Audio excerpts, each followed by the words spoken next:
I am Chloe, 33 years old, and until last Tuesday, I thought my life was perfectly balanced. As a senior forensic auditor for a top-tier financial firm, I track missing money and uncover hidden truths for a living. Yet I somehow missed the monster sleeping in my own bed. At 2:30 in the morning, my phone rang. It was my mother, Valerie, choking on her own blood. "Your husband called me a crazy old woman," she sobbed through the receiver. "Then he picked up your softball bat." 15 minutes later, I pushed open the heavy glass doors of the local police precinct. My husband Terrence was sitting comfortably on a bench sipping a cup of coffee, looking completely unharmed. Beside him, his white sister-in-law Heather was rubbing his shoulders, playing the perfect advocate. The desk sergeant looked up at me with thinly veiled contempt. What none of them knew was the secret sitting quietly in my coat pocket. Before I continue this story, let me know where you are watching from in the comments below. Hit like and subscribe if you have ever had to burn your own world down to protect the people you love. Growing up, my mother Valerie sacrificed everything to make sure I had a fighting chance. We did not have much money, but we had an unbreakable bond. When her health took a slight dip a few months ago, moving her into my guest room was not a discussion. It was a given. My husband Terrence, a charming and supposedly wealthy investment broker, played the part of the gracious son-in-law perfectly. From the outside, we looked like the ultimate power couple. We drove luxury cars, lived in a gated community, and hosted lavish dinner parties. But behind closed doors, Terrence resented my mother being there. He hated that I refused to put her in a care facility. He hated sharing my attention. That night, I was pulling a late shift conducting a classified audit at a military base. I was exhausted packing up my encrypted laptop when the call came through.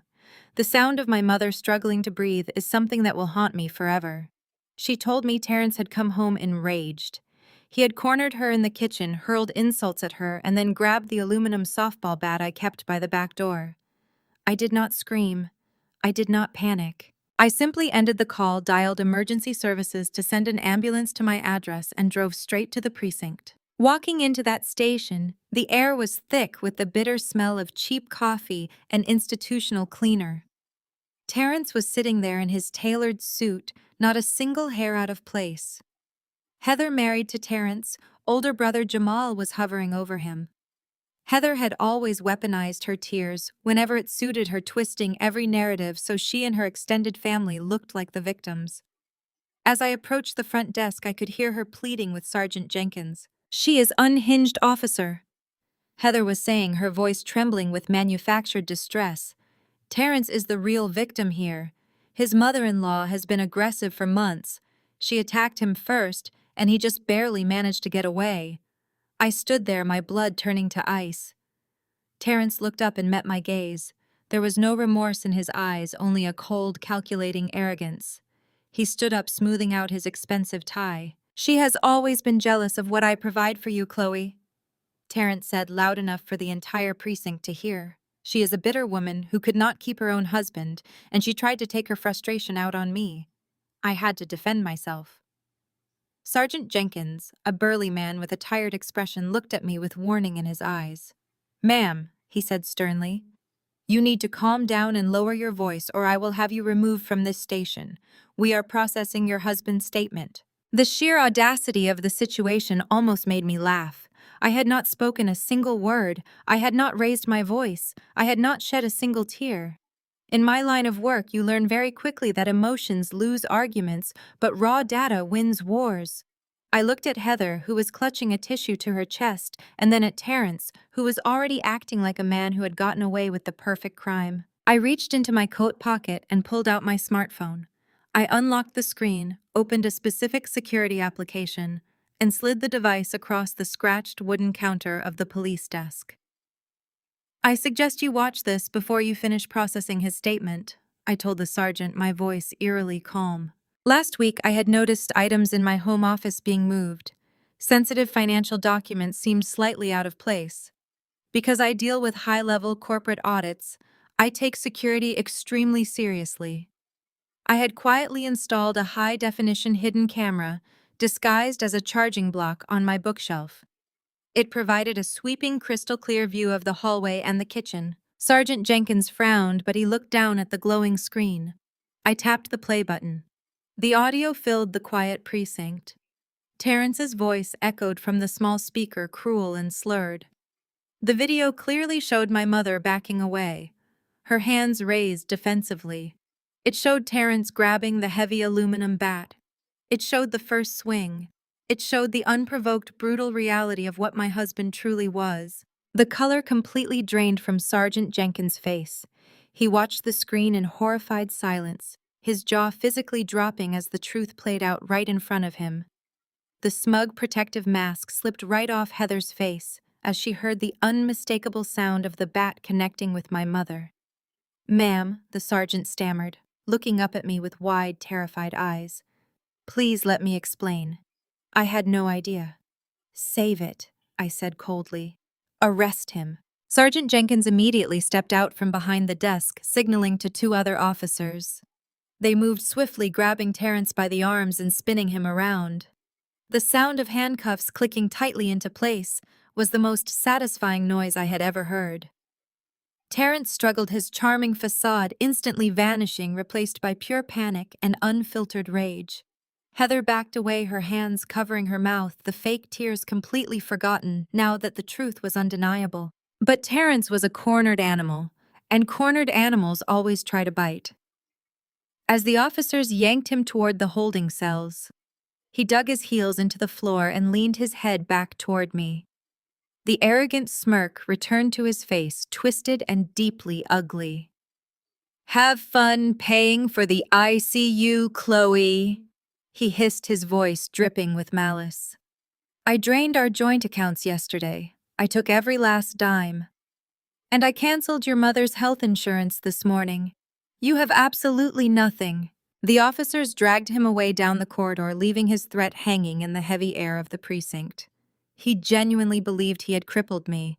He thought he had left me destitute, entirely dependent on him, and completely unable to fight a legal battle or pay to keep my mother alive. I picked up my phone from the counter, wiping the screen against my coat. Heather was staring at me, terrified of what I might do next. I did not even spare her a glance. I turned my back on her and walked out of the station, the cool night air hitting my face. Terrence thought he had played the ultimate trump card. He thought he had broken me. But what my husband failed to realize was that you should never ever start a financial war with a forensic auditor. Terrence sat comfortably on the hard wooden bench of the police precinct, crossing his legs and smoothing out the fabric of his expensive charcoal suit. He looked up at me with a sickening sneer, perfectly designed to make me feel small. He turned his attention back to Desk Sergeant Jenkins, projecting the image of a calm, reasonable man dealing with an irrational family. "Officer, you really must understand the unfortunate dynamic in my household," Terrence said, his voice dripping with practiced sincerity. "My mother-in-law Valerie has been completely unhinged since I graciously allowed her to move into our home. She is deeply jealous of the affluent lifestyle I provide for her daughter. I put a roof over her head and pay for her meals, but she repays my generosity with constant hostility. Tonight, she finally snapped. She came at me in a bitter, violent rage. I merely pushed her away to defend my own life, and she lost her footing." Heather stood right beside him, her pale hand resting protectively on his shoulder. She was married to Terrence's older brother Jamal, and she had spent years perfecting the art of weaponized fragility. She looked at the desk sergeant with wide, tear-filled eyes, playing the role of the terrified, innocent bystander who just wanted to keep the peace. "It was absolutely terrifying," Heather chimed in, her voice quivering perfectly on cue. "Terrence called us right after the attack happened. He was in complete shock. Valerie has always been so aggressive toward him. And honestly, officer, just look at Chloe right now. She is clearly volatile and incapable of reasoning. Terrence is the victim here, and he desperately needs police protection from these women." I stood completely still in the middle of the precinct. The metallic smell of floor wax and stale coffee filled my lungs. I did not scream. I did not throw my purse at his head. I did not give Heather the satisfaction of fulfilling the angry black woman stereotype she was so desperately trying to paint onto me. As a senior forensic auditor, my entire career is built on dismantling liars. I strip away false narratives by following hard data. I let arrogant men talk until they dig their own graves with their contradictions. Sergeant Jenkins typed furiously on his keyboard, nodding along to their fabricated story. He stopped abruptly and pointed a thick finger directly at my face. "Ma'am," he said, his tone heavy with authoritative warning, "I am going to need you to take a huge step back and calm down. If you raise your voice or interfere with this official statement in any way, I will have you physically removed from this building. Your husband is the victim of a domestic assault here, and you need to respect the process." I took a slow, deep breath. Heather flinched theatrically and took a step behind Terrence as if I were about to lunge at them. In a way, I was preparing to strike. I reached into my heavy wool coat and withdrew my smartphone. I tapped the screen to unlock it and opened my encrypted security application. "I do not need to raise my voice, Sergeant," I said quietly, keeping my gaze locked on Terrence. "I just need you to press play." I slid the phone across the scratched wooden surface of the front desk. Last week, I had noticed subtle changes in my home office. Sensitive corporate client files were shifted an inch to the left. The lock on my filing cabinet had fresh, microscopic scratch marks. Terrence had been snooping, looking for financial leverage. Because I manage classified audit data, I immediately installed a discreet high-definition security camera, disguised as a wireless charging dock on my bookshelf. It featured a wide-angle lens that captured not just my office but the entire hallway, and provided a clear, unobstructed view straight into the kitchen. I never expected that small camera to capture an attempted murder. Sergeant Jenkins frowned deeply, clearly annoyed by my interruption, but his eyes dropped to the glowing screen. He picked up the phone and tapped the play button. The audio immediately filled the quiet precinct. The clear, undeniable sound of Terrence shouting echoed off the concrete walls. On the screen, the kitchen was bathed in bright overhead lighting. My mother was standing by the refrigerator holding a glass of water. She was wearing her floral bathrobe, looking exhausted and confused. Terrence stormed into the frame. He was not defending himself. He was the sole aggressor. The video captured him, cornering her, hurling vile insults about how she was a worthless financial burden, dragging down his lifestyle. It captured my mother raising her hands defensively, begging him to step back and calm down. Then the footage showed Terrence turning, grabbing my heavy aluminum softball bat from the corner by the back door and swinging it with terrifying deliberate force. The silence in the police station became absolute. The only sound was the sickening thud of the metal bat connecting with my mother, echoing from the phone speaker, followed by the heavy sound of her collapsing to the kitchen floor. Sergeant Jenkins stopped breathing. The color completely drained from his face, leaving him looking sickly and pale. He stared at the screen, watching Terrence strike a defenseless 58-year-old woman again while she lay bleeding on the tile. I looked over at Heather. Her mouth was hanging open. The fake supportive tears had instantly dried up. She took a slow, trembling step away from Terrence, realizing that her weaponized victimhood could not protect her from high-definition digital evidence. Terrence stared at the phone, his charming facade shattering into a million jagged pieces.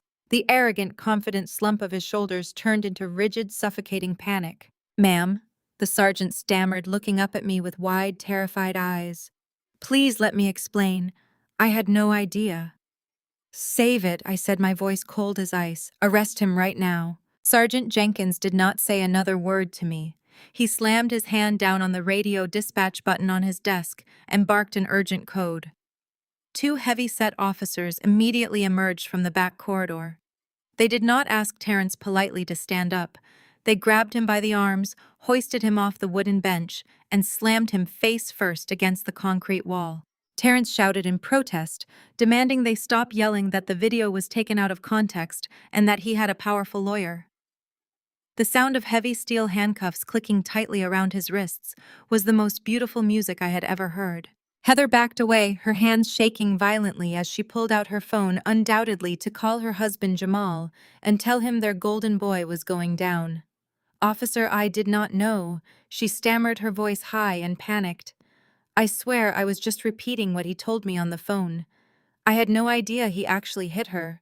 She was already abandoning ship, desperately trying to save her own reputation before the sinking vessel pulled her under. But Terrence was a cornered animal, and cornered animals always try to inflict one last wound. As the officers dragged him past the front desk toward the holding cells, he dug his expensive Italian leather shoes into the floor, forcing them to halt for a fraction of a second. He twisted his body to look directly at me. The panic in his eyes was completely gone, replaced by a cold, demonic hatred. He leaned his head back toward me, a vicious smile twisting his lips. "You think you won this, Chloe?" he hissed, his voice dropping to a dark, menacing whisper. "Have fun paying for the ICU ward. I drained our joint accounts yesterday. Every single dime is gone. I canceled your mother's health insurance this morning. You have absolutely nothing. You hear me? You are completely broke." The officers yanked him away before he could say another word, dragging him down the hallway until the heavy steel door slammed shut behind him. His final threat hung in the air, toxic and heavy. Sergeant Jenkins looked at me, a profound apology written across his pale face, but I did not wait for his excuses. I picked up my phone, slipped it back into my pocket, and turned toward the exit. I walked across the cracked asphalt of the precinct parking lot, my heels clicking sharply in the quiet night. The cold air stung my cheeks, but I barely felt it. My mind was racing, processing the magnitude of Terrence's parting words. He had drained the joint accounts. $150,000 of shared savings vanished in an instant. He had canceled my mother's health insurance precisely when he planned to put her in the hospital. The level of premeditation was staggering. He had orchestrated this entire evening, planning to break me emotionally and financially simultaneously. I unlocked my car and slid into the driver's seat, gripping the steering wheel until my knuckles turned white. Most women in my position would be paralyzed by terror. Facing astronomical medical bills with zero liquid cash and a husband plotting to destroy them would break anyone. But I am not most women. My hands stopped shaking. I started the engine, the low hum grounding me in reality. Terrence wanted a war of attrition. He wanted to watch me drown in debt while he played the victim in our social circles. I pulled out of the parking lot and merged onto the empty highway, heading straight for the trauma center. Heather was probably already calling every family member, spinning a new web of lies to protect their family name. Terrence was probably sitting in his holding cell, smiling to himself, confident that he had backed me into an inescapable corner. They were severely underestimating the woman they were dealing with. I pressed my foot down on the accelerator, speeding toward the hospital. I was going to secure my mother's safety first. Then I was going to obliterate every single financial safety net Terrence thought he possessed. The neon red glow of the emergency room sign bled through my windshield as I slammed my car into park. My hands were gripping the steering wheel so tightly my knuckles ached. Before I stepped out into the freezing night air, I needed to know exactly how much damage Terrence had done. I pulled my phone from my coat pocket and opened my banking application. My heart hammered a steady, frantic rhythm against my ribs as the loading screen spun. Then the dashboard appeared. The joint savings account, where we kept our emergency funds, was sitting at a stark hollow zero. $150,000 was completely gone. I quickly toggled over to my mother health insurance portal, navigating to her coverage status.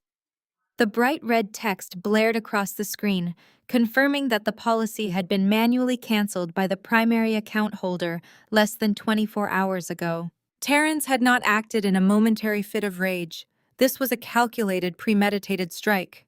He had intentionally stripped away my financial safety net right before he picked up that baseball bat. He genuinely believed that by emptying the bank accounts and severing my mother medical coverage, he had rendered me completely powerless. He thought I would be a terrified, helpless woman begging for his mercy just to keep my mother alive. He thought I would drop the assault charges if he offered to pay the hospital bills. He thought he had me backed into an inescapable corner. I locked my phone and shoved it back into my pocket. A chilling, unnatural calm washed over me.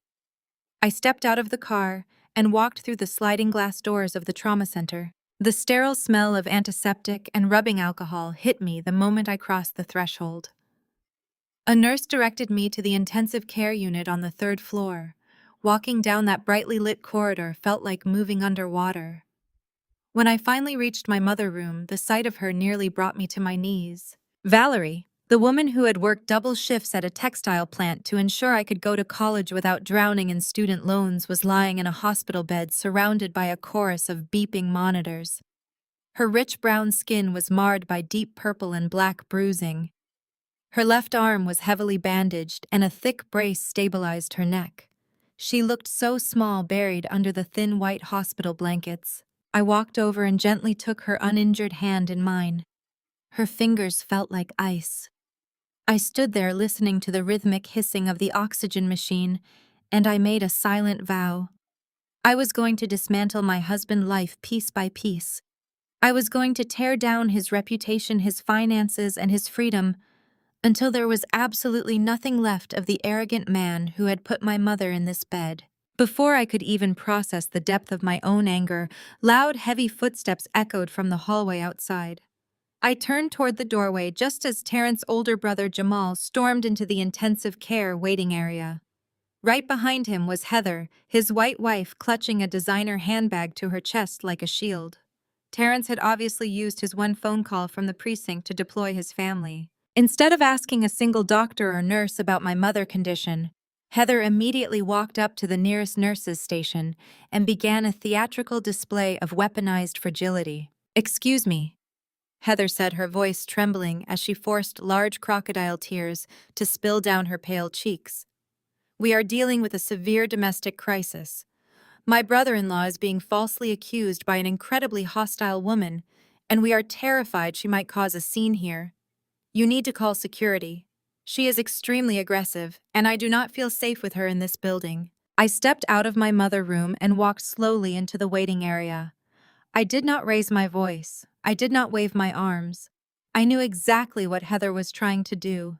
She was trying to paint me as the angry, erratic black woman, so the hospital staff would perceive me as a threat and remove me from the premises.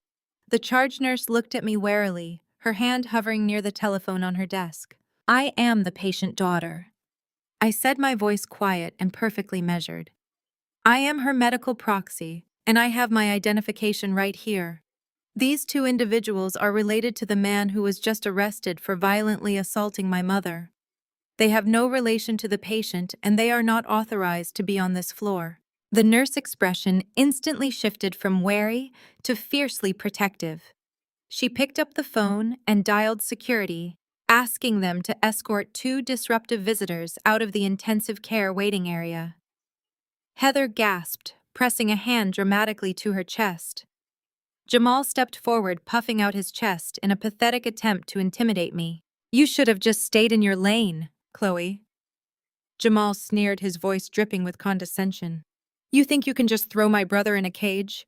Terrence gave you this lifestyle. You were nothing before he put that ring on your finger and elevated you. You better drop those charges or he is going to leave you with nothing. You hear me? Nothing." I stared at Jamal, letting his profound ignorance hang in the air. The entire family lived in a shared delusion that Terrence was the sole breadwinner. They honestly believed his flashy job as an investment broker paid for our custom-built home, our luxury cars, and the lavish anniversary trips. They had no idea that my quiet corporate job was the true engine funding our lives. They had no idea that I was a senior forensic auditor who dissected financial crimes for the wealthiest firms on the East Coast. Security guards stepped off the elevator and firmly guided a protesting Jamal and a sobbing Heather toward the exit. I watched them go without a single flicker of emotion. Once the doors closed behind them, I walked over to a quiet alcove in the waiting area and sat down in a vinyl chair. I reached into my tote bag and pulled out my encrypted work laptop. Terrence thought he had emptied my vault, but he did not realize I owned the entire bank. Years ago, using my substantial corporate bonuses and highly aggressive market investments, I had established a private offshore limited liability company. That LLC quietly purchased commercial real estate, including the very building where Terrence operated his brokerage firm. Terrence had absolutely no idea that he paid his exorbitant monthly office rent directly to his wife.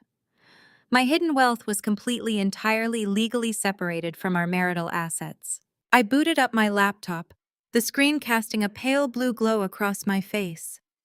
My fingers flew across the keyboard with practiced precision.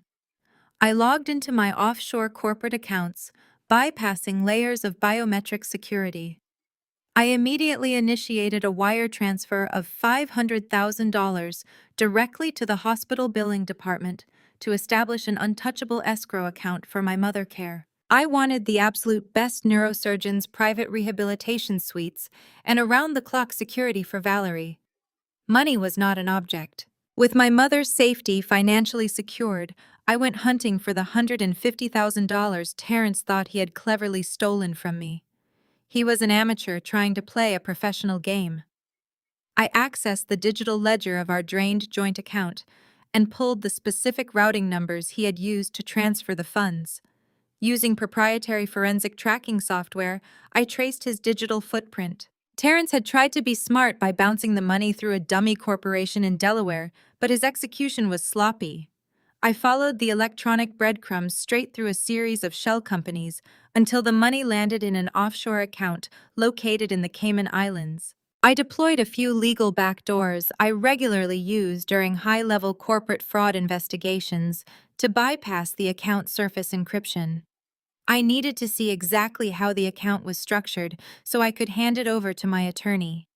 But when the ledger finally populated on my screen, I stopped breathing. The $150,000 from our joint account was sitting right there at the top of the ledger.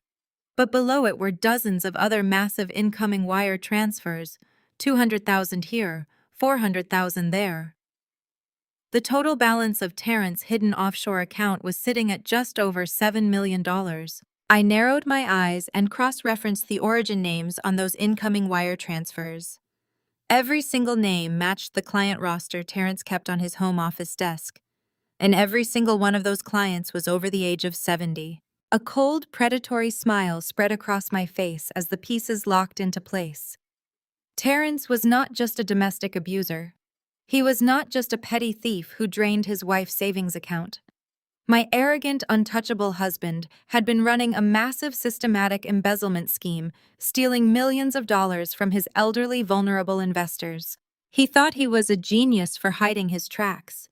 He thought canceling my mother health insurance would break my spirit and force me into submission. Instead, his arrogance had just handed me the exact coordinates to obliterate his entire existence. I highlighted the offshore account ledgers, the client routing numbers, and the Delaware Shell Company documents.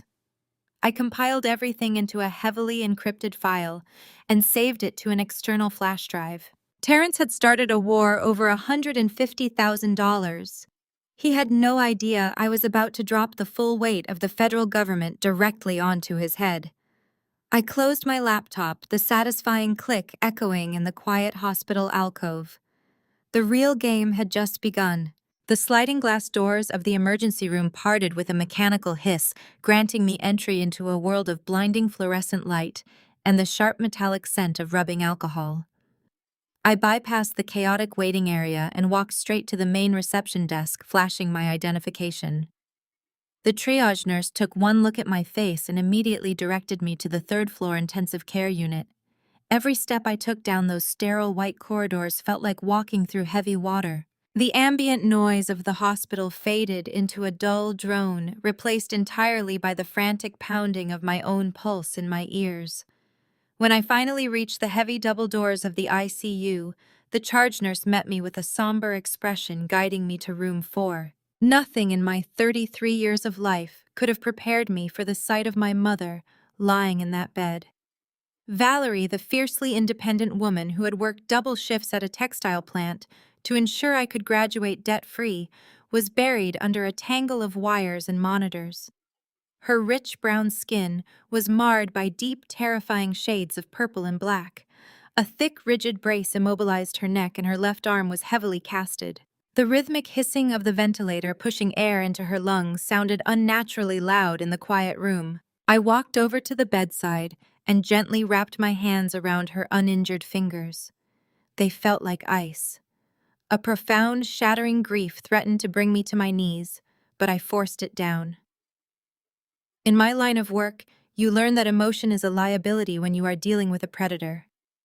I took a slow, deep breath and let the grief harden into a cold, calculated rage. Terrence had put my mother in this bed.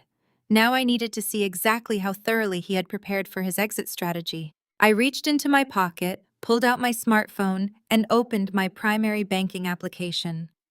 The loading icon spun for 3 agonizing seconds before the dashboard materialized on the screen. Terrence had not been bluffing at the precinct. The joint savings account where we kept our liquid emergency funds was sitting at a stark, hollow zero. $150,000 completely vanished. My checking account tied to the same institution had also been drained down to a negative balance. I quickly toggled over to my mother health insurance portal, navigating to her coverage status. A bright red banner blared across the top of my screen, confirming that the policy had been manually canceled by the primary account holder less than 24 hours ago. The sheer level of premeditation was staggering. Terrence had not acted in a sudden, uncontrollable fit of rage. This was a calculated strike. He had intentionally stripped away my financial safety net right before he picked up that baseball bat. He genuinely believed that by emptying the bank accounts and severing my mother medical coverage, he had rendered me completely powerless. He thought I would be a terrified, helpless woman begging for his mercy just to keep my mother alive. I locked my phone and shoved it back into my pocket. He thought he had me backed into an inescapable corner. He was about to learn a very hard lesson about leverage. Before I could even consult with the attending physician, heavy, rapid footsteps echoed from the hallway outside the room. I turned toward the doorway just as Terrence's older brother Jamal stormed into the intensive care unit. Right behind him was Heather, his white wife clutching her designer handbag to her chest like a protective shield. Terrence had obviously used his one phone call from the holding cell to deploy his family. Instead of asking a single doctor or nurse about my mother's condition, Heather immediately walked up to the central nurse's station and began a theatrical display of weaponized fragility. "Excuse me," Heather said, her voice trembling as she forced large crocodile tears to spill down her pale cheeks. "We are dealing with a severe domestic crisis. My brother-in-law is being falsely accused by an incredibly hostile woman, and we are terrified she might cause a scene here. You need to call hospital security. She is extremely aggressive, and I do not feel safe with her in this building." I stepped out of my mother room and walked slowly into the center of the hallway. I did not raise my voice. I did not wave my arms. I knew exactly what Heather was trying to do. She was trying to paint me as the angry, erratic black woman, so the hospital staff would perceive me as a threat and remove me from the premises, leaving them to control the narrative. The charge nurse looked at me warily, her hand hovering near the telephone on her desk. "I am the patient daughter," I said, my voice quiet and perfectly measured. "I am her medical proxy, and I have my identification right here. These 2 individuals are related to the man who was just arrested for violently assaulting my mother. They have no relation to the patient, and they are not authorized to be on this floor." The nurse expression instantly shifted from wary to fiercely protective.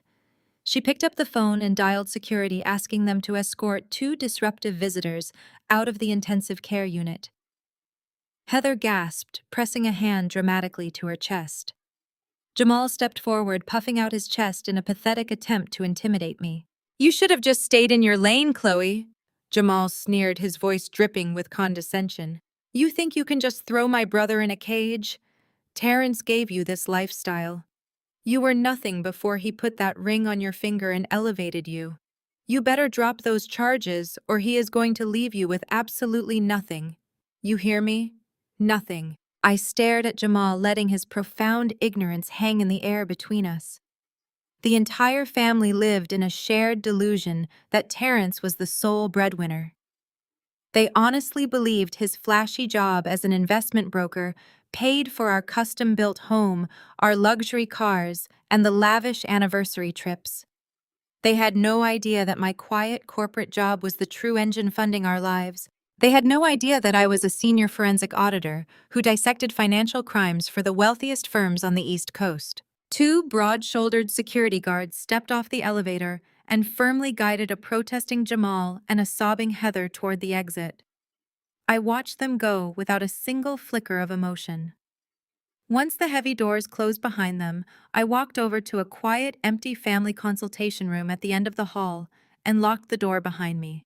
I reached into my oversized tote bag and pulled out my encrypted work laptop.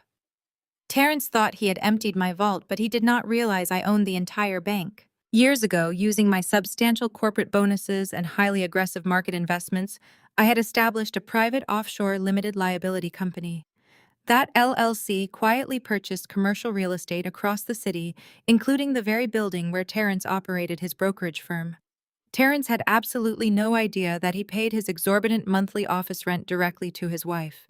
My hidden wealth was completely legally separated from our marital assets. I booted up my laptop, the screen casting a pale blue glow across my face in the darkened room. My fingers flew across the keyboard with practiced precision. I logged into my offshore corporate accounts, bypassing multiple layers of biometric security. I immediately initiated a wire transfer of $500,000 directly to the hospital billing department to establish an untouchable escrow account for my mother care. I wanted the absolute best neurosurgeon's private rehabilitation suites and around-the-clock security for Valerie. Money was not an object. With my mother's safety financially secured, I went hunting for the $150,000 Terrence thought he had cleverly stolen from me. He was an amateur, trying to play a professional game. I accessed the digital ledger of our drained joint account and pulled the specific routing numbers he had used to transfer the funds. Using proprietary forensic tracking software, I traced his digital footprint. Terrence had tried to be smart by bouncing the money through a dummy corporation in Delaware, but his execution was sloppy.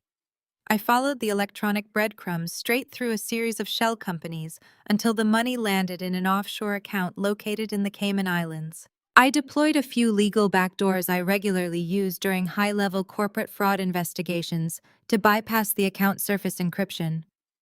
I needed to see exactly how the account was structured so I could hand it over to my attorney for the divorce proceedings. But when the ledger finally populated on my screen, I stopped breathing. The $150,000 from our joint account was sitting right there at the top of the ledger, just as I suspected. But below it were dozens of other massive incoming wire transfers. 200,000 here, 400,000 there. The total balance of Terrence's hidden offshore account was sitting at just over $7 million. I narrowed my eyes and cross-referenced the origin names on those incoming wire transfers. Every single name matched the client roster Terrence kept on his home office desk, and every single one of those clients was over the age of 70. A cold, predatory smile spread across my face as the pieces locked into place. Terrence was not just a domestic abuser. He was not just a petty thief who drained his wife's savings account to win an argument. My arrogant, untouchable husband had been running a massive systematic embezzlement scheme, stealing millions of dollars from his elderly, vulnerable investors. He thought he was a genius for hiding his tracks. He thought canceling my mother health insurance would break my spirit and force me into submission. Instead, his supreme arrogance had just handed me the exact coordinates to obliterate his entire existence. I highlighted the offshore account ledgers, the client routing numbers, and the Delaware Shell Company documents. I compiled everything into a heavily encrypted file and saved it to an external flash drive. Terrence had started a war over $150,000 and a fragile ego. He had no idea I was about to drop the full weight of the federal government directly onto his head. I closed my laptop, the satisfying click echoing in the quiet consultation room. The real game had just begun. I lock my phone screen and slide the device back into my coat pocket. The smooth glass is cold against my fingers, but it does not compare to the absolute ice currently running through my veins. Terrence genuinely expects me to shatter. He thinks the sight of a zero balance on our joint accounts will send me spiraling into a desperate panic, leaving me sobbing in this sterile hallway. He fundamentally misunderstands the woman he married. Panic is a luxury for people who do not know how to survive. I am a forensic auditor. I spend my days dismantling complex corporate fraud and tracking millions of hidden dollars across international borders. Terrence thinks he just launched a devastating financial strike, but all he has really done is hand me the exact justification I need to utterly destroy him. Before I can walk back into my mother room to check her vitals, the heavy thud of rapid, entitled footsteps echoes down the quiet corridor. I turn slowly, watching the automatic double doors of the intensive care unit swing open.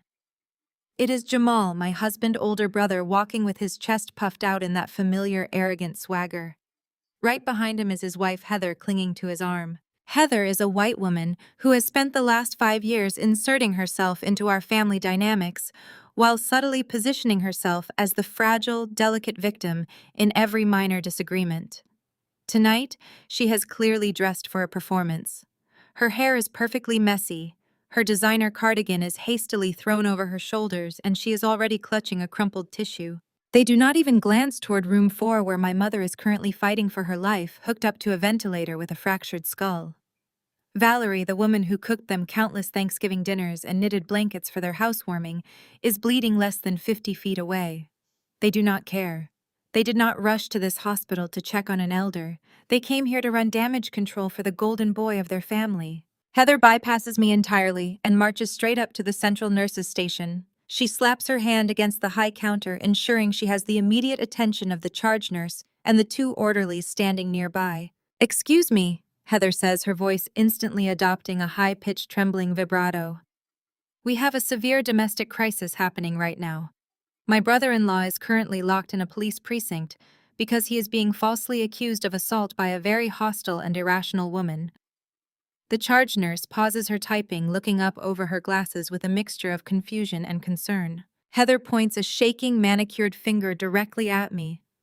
The tears begin to flow right on cue, spilling over her pale cheeks in a flawless display of weaponized distress. "She is right there." Heather gasps, pressing the tissue to her chest. She is incredibly aggressive and emotionally unstable. My brother-in-law is the real victim of a toxic household environment.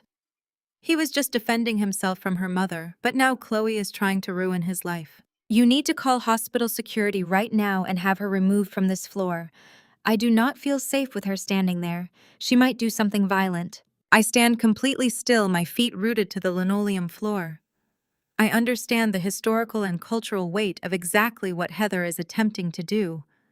She knows the societal power of a weeping white woman pointing a trembling finger at a black woman in a public institution. She is deliberately trying to trigger a systemic response to have me perceived as a threat, dragged out of the hospital and separated from my critically injured mother. She wants me yelling. She wants me to wave my hands and defend myself passionately so she can point and say she was right to be terrified. I refuse to give her the ammunition. I keep my hands relaxed at my sides, my posture perfectly straight, and my expression completely blank. Jamal steps away from the nurse's station and closes the distance between us, invading my personal space. He towers over me, trying to use his physical size to intimidate me into backing down.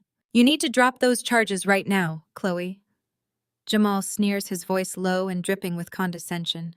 "You are acting completely out of line. You know my brother provided everything for you. Terrence gave you this house, this lifestyle, and this elevation. You were nothing but a basic accountant before he put that ring on your finger. Now you want to throw him in a cage over a family misunderstanding.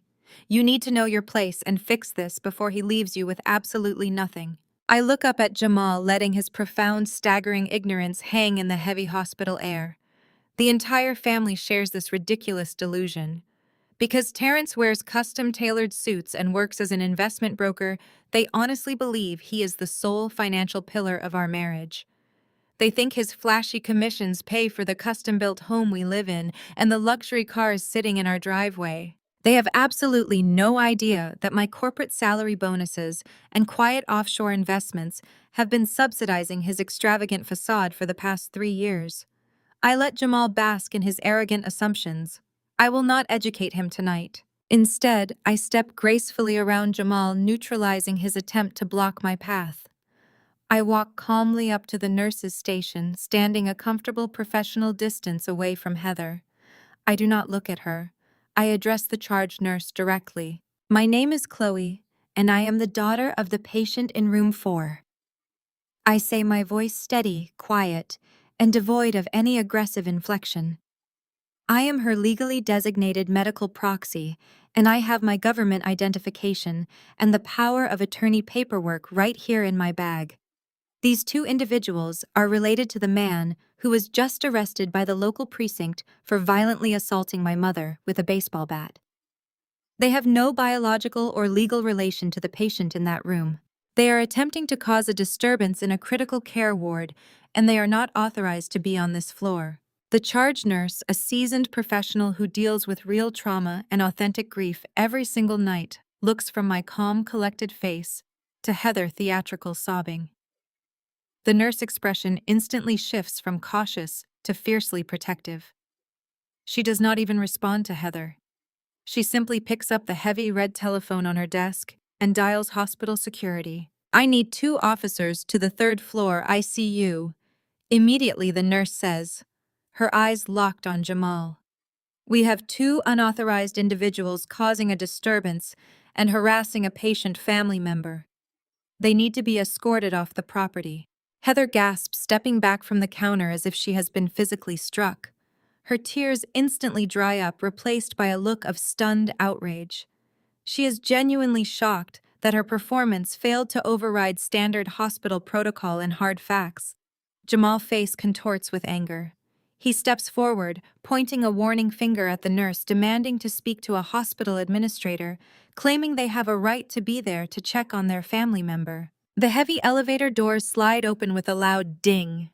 2 broad-shouldered security guards step onto the floor, their hands resting near their utility belts as they assess the situation. The charge nurse points directly at Jamal and Heather. "Those 2 need to leave the premises immediately," the nurse instructs.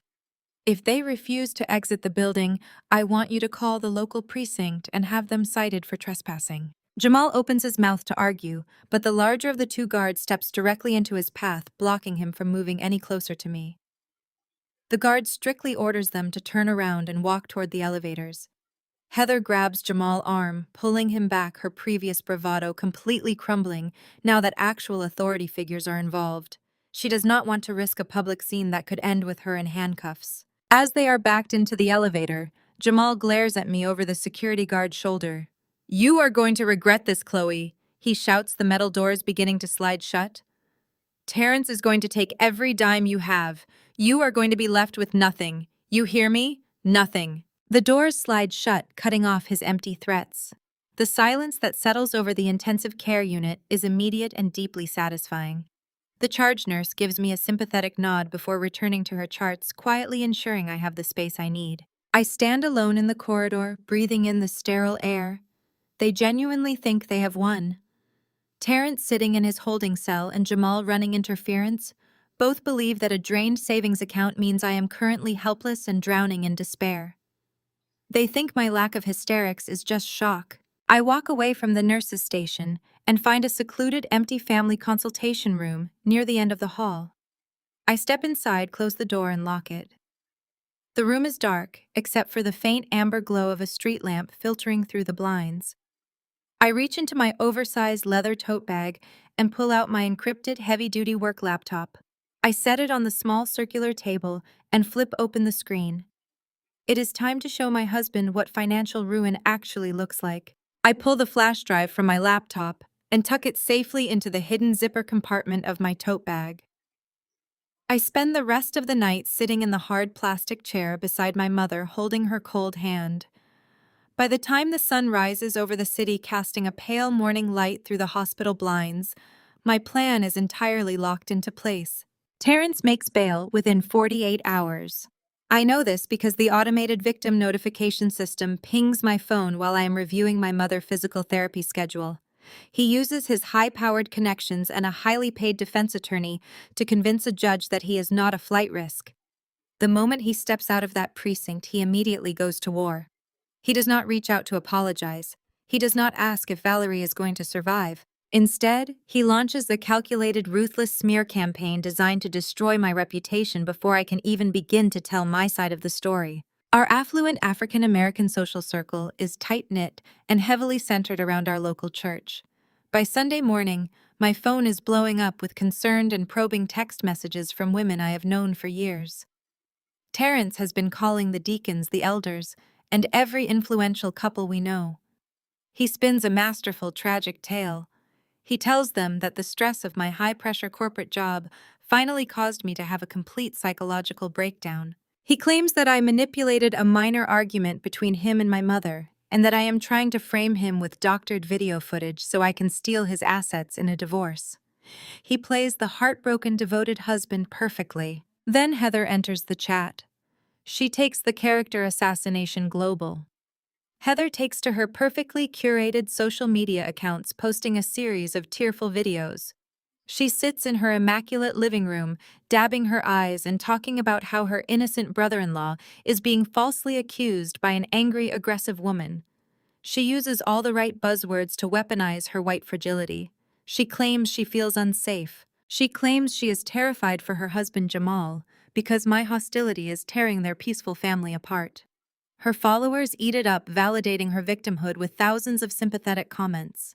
She even takes it a step further, rallying our neighborhood homeowners association, trying to drum up a petition to force me out of my own house, claiming my presence is drawing unwanted police activity to our quiet, gated community. 2 days later, I drive back to our house to pack a bag of clothes and secure my mother important financial documents.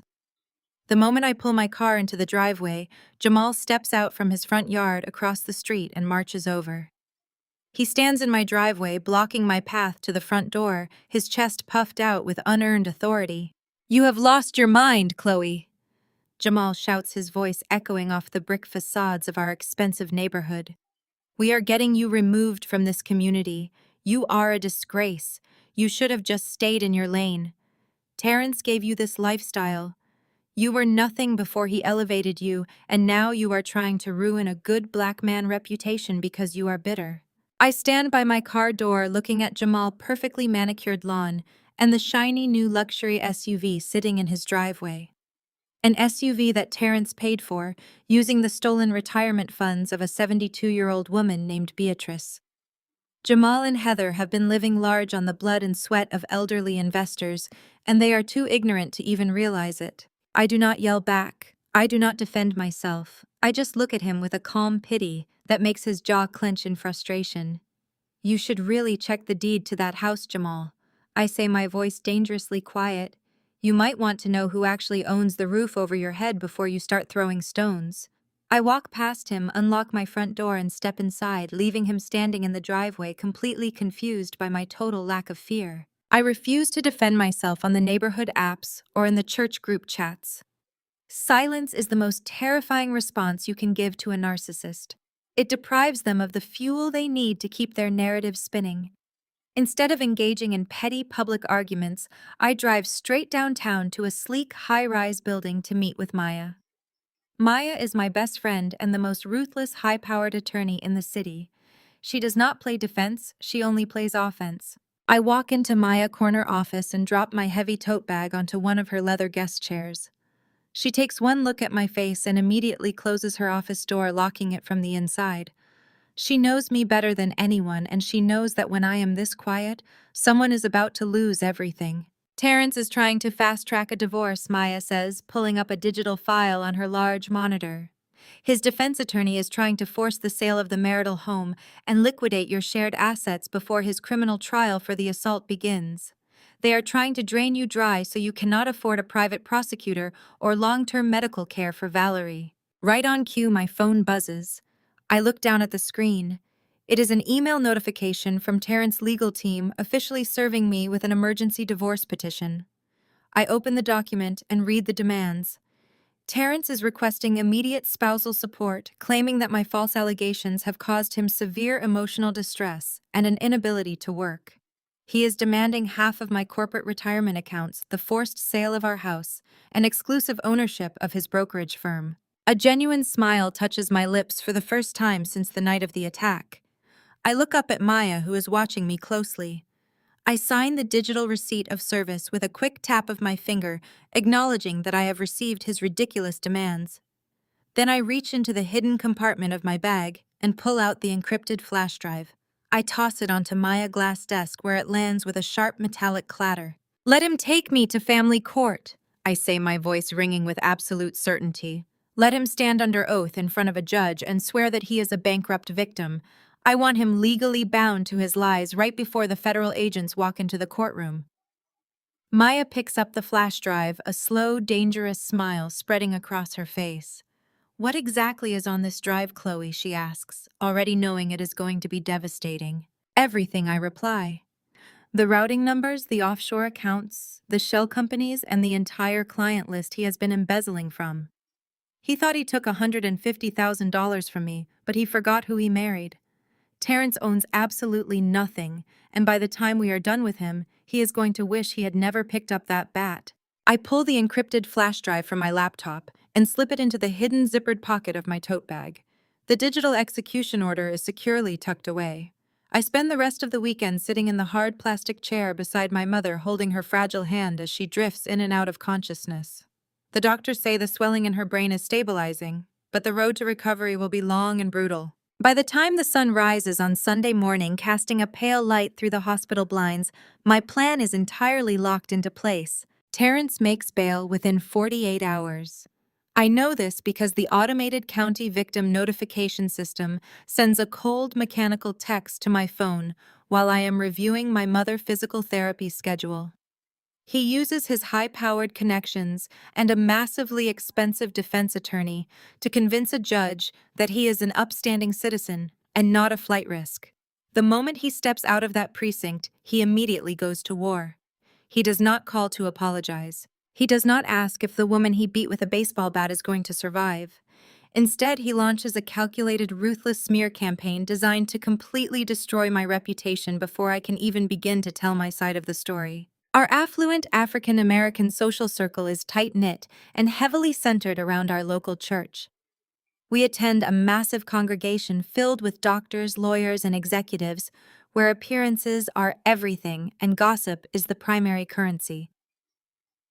By 8 o'clock on Sunday morning, my phone is vibrating nonstop. It is blowing up with concerned and highly probing text messages from women I have known for years. Terrence has been busy. He has spent the last 2 days calling the deacons, the elders, and every influential couple we know in our gated community.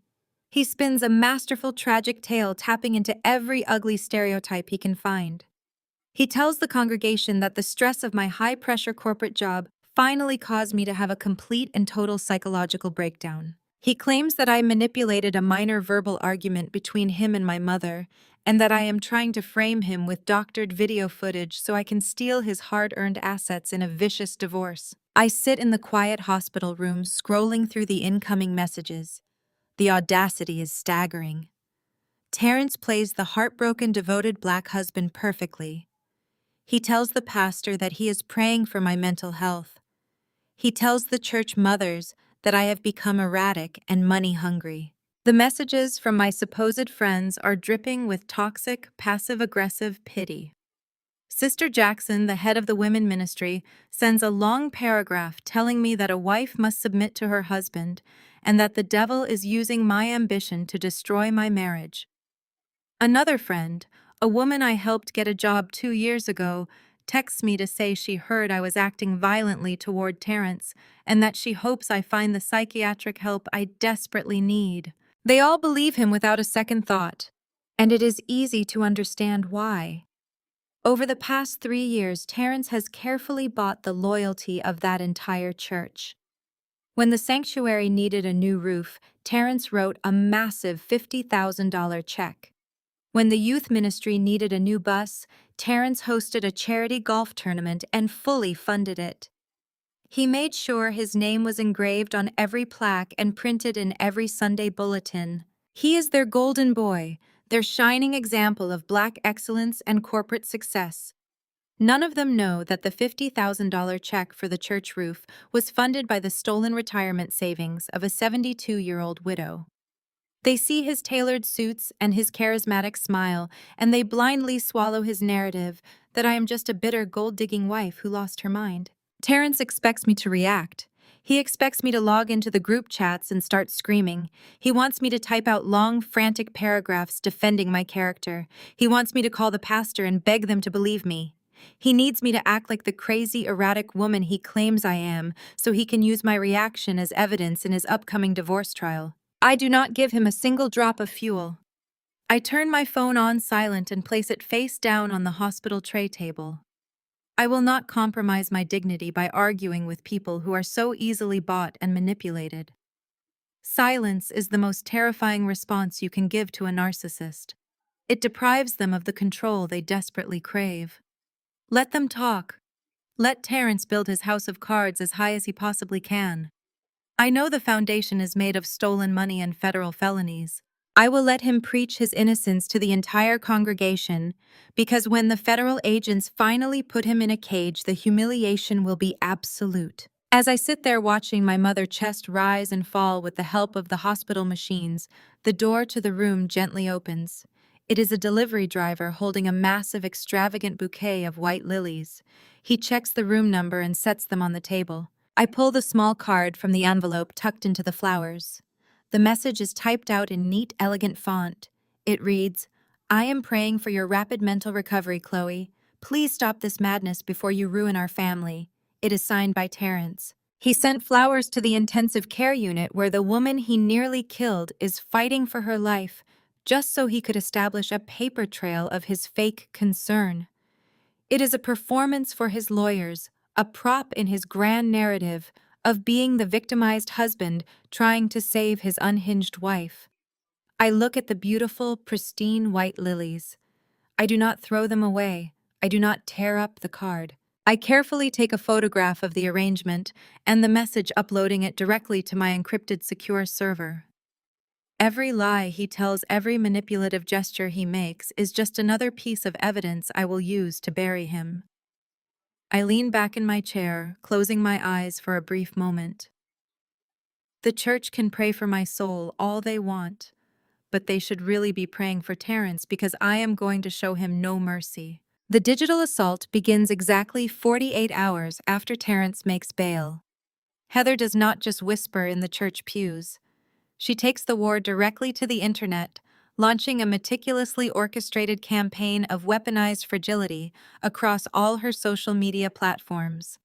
I sit in the quiet corner of the hospital cafeteria, watching her performance on my phone screen with a mixture of disgust and professional fascination. Heather sits in her impeccably styled beige living room, wearing an oversized knit sweater that swallows her slight frame. Her hair is tied up in a perfectly messy bun to convey maximum distress. She looks directly into the camera lens and allows a single heavy tear to roll down her pale cheek. She does not mention my name, but she does not have to. "It has been the most terrifying week of our lives," Heather says, her voice trembling with practiced vulnerability. "Our family has been targeted by someone we trusted, someone who is deeply emotionally unstable and highly aggressive. My innocent brother-in-law is being falsely accused of unthinkable things to cover up a horrific domestic attack. Jamal and I are living in absolute fear. The hostility is tearing our peaceful family apart, and we desperately need your prayers for our safety." The comments under the video flood in by the thousands. Strangers from across the country validate her victimhood, pouring out sympathy and offering prayers for her protection. She uses all the right buzzwords to trigger a systemic response, painting me as the erratic, dangerous aggressor and herself as the delicate, innocent casualty. But Heather does not stop at internet sympathy. She takes her digital crusade directly to our local reality. She logs into the private neighborhood community application for our affluent gated subdivision. Heather drafts a frantic, lengthy post to the Homeowners Association board. She claims that my presence in the neighborhood is a direct threat to the safety of the community. She argues that the recent police activity at my address is destroying property values and causing severe distress to the surrounding families. She actually initiates a petition to have me formally declared a neighborhood nuisance, hoping the board will attempt to force me out of my own custom-built home. Terrence and Heather are trying to suffocate me from every possible angle. They want me isolated from my church, exiled from my neighborhood, and universally despised by my community. They want me so overwhelmed by the sheer volume of public hatred that I crumble and drop the assault charges just to make the noise stop. I turn off my phone screen, cutting off the endless stream of notifications. Silence is the ultimate weapon against people who feed on attention. Engaging with Heather in the comment sections would only give her exactly what she wants. She wants me to type out furious paragraphs so she can point at them and say, "Look how angry she is." I refuse to surrender my dignity to a woman who funds her aesthetic lifestyle with stolen money. Later that afternoon, I leave the hospital to secure a few essential items from my house. My mother will need her comfortable clothes, her specialized toiletries, and most importantly, her secure financial documents for the rehabilitation facility transfer. I pull my car through the heavy wrought iron gates of our subdivision and navigate the winding tree-lined streets. The moment I turn my vehicle into my own driveway, the front door of the house across the street swings violently open. Jamal marches out of his home, cutting across the manicured lawns with heavy, aggressive strides. Terrence's older brother has apparently been standing guard waiting for me to show my face. He positions himself squarely in the center of my driveway, blocking my path to the front porch. His chest is puffed out and his jaw is clenched tight with unearned authority. "You have completely lost your mind, Chloe." Jamal shouts, his deep voice echoing off the expensive brick facades of the surrounding houses. "We are getting you removed from this community. You are an absolute disgrace." I put my car in park, step out, and smoothly lock the doors. I do not raise my hands. I do not shout back. I simply stand there holding my leather tote bag, looking at a man who is actively defending the attempted murder of an elderly black woman. "You should have just stayed in your lane," Jamal sneers, closing the distance between us until he is towering over me. "You think you can just throw my brother in a cage and walk away? Terrence gave you this lifestyle. You were nothing before he put that ring on your finger and elevated you. You were just another basic accountant struggling to pay off student loans. Now you want to ruin a good black man reputation because you are bitter and crazy." I look at Jamal, letting the heavy, profound weight of his ignorance settle over the driveway. The entire family is completely intoxicated by the illusion Terrence created. Because Terrence wears custom Italian suits and works as a fast-talking investment broker, they honestly believe he is the sole financial pillar holding up the sky. They think his flashy commissions pay for the soaring ceilings of my house, the luxury vehicles parked in our garages, and the lavish anniversary trips to Europe. They have absolutely no idea that my quiet corporate job is the true engine running this entire operation. They do not know that my specialized forensic accounting salary, my massive corporate bonuses, and my aggressive offshore investments have been subsidizing his extravagant charade for the past 3 years. I let Jamal bask in his arrogant assumptions. I will not waste my breath educating a man who measures his own worth by the car he drives. Speaking of cars, my gaze drifts past Jamal's shoulder to the shiny new luxury SUV sitting perfectly parked in his own driveway. I know exactly how that vehicle was purchased. 2 nights ago, I traced the digital ledgers on my encrypted laptop. I watched the flow of money move from the retirement savings of a 72-year-old widow named Beatrice directly into a Delaware shell company and then straight into the dealership account to pay for that exact SUV. Jamal and Heather are living a life of leisure built entirely on the blood and sweat of elderly investors. They are wearing stolen clothes, driving stolen cars, and standing on stolen ground. I do not yell. I do not defend my character. I look at Jamal with a calm, chilling pity that makes the angry muscles in his jaw twitch with sudden confusion. "You should really check the deed to that house across the street, Jamal," I say, my voice dropping to a low, dangerous register. "You might want to know who actually owns the roof over your head before you start throwing stones in my driveway." Jamal frowns, his aggressive posture faltering for a fraction of a second. "What the hell are you talking about?" he demands. But I am already walking past him. I step onto my front porch, slide my key into the lock, and push the heavy oak door open. I step inside and close the door firmly behind me, leaving Jamal standing alone on the concrete, completely bewildered by my total lack of fear. He came over here expecting to bully a terrified, weeping woman into submission. Instead, he encountered a woman who is already 10 steps ahead, orchestrating his complete financial ruin. Inside the house, the air is stale and quiet. I move methodically through the rooms, gathering my mother belongings with ruthless efficiency. I pack her softest sweaters, her favorite slippers, and the thick legal folder containing her birth certificate and banking information.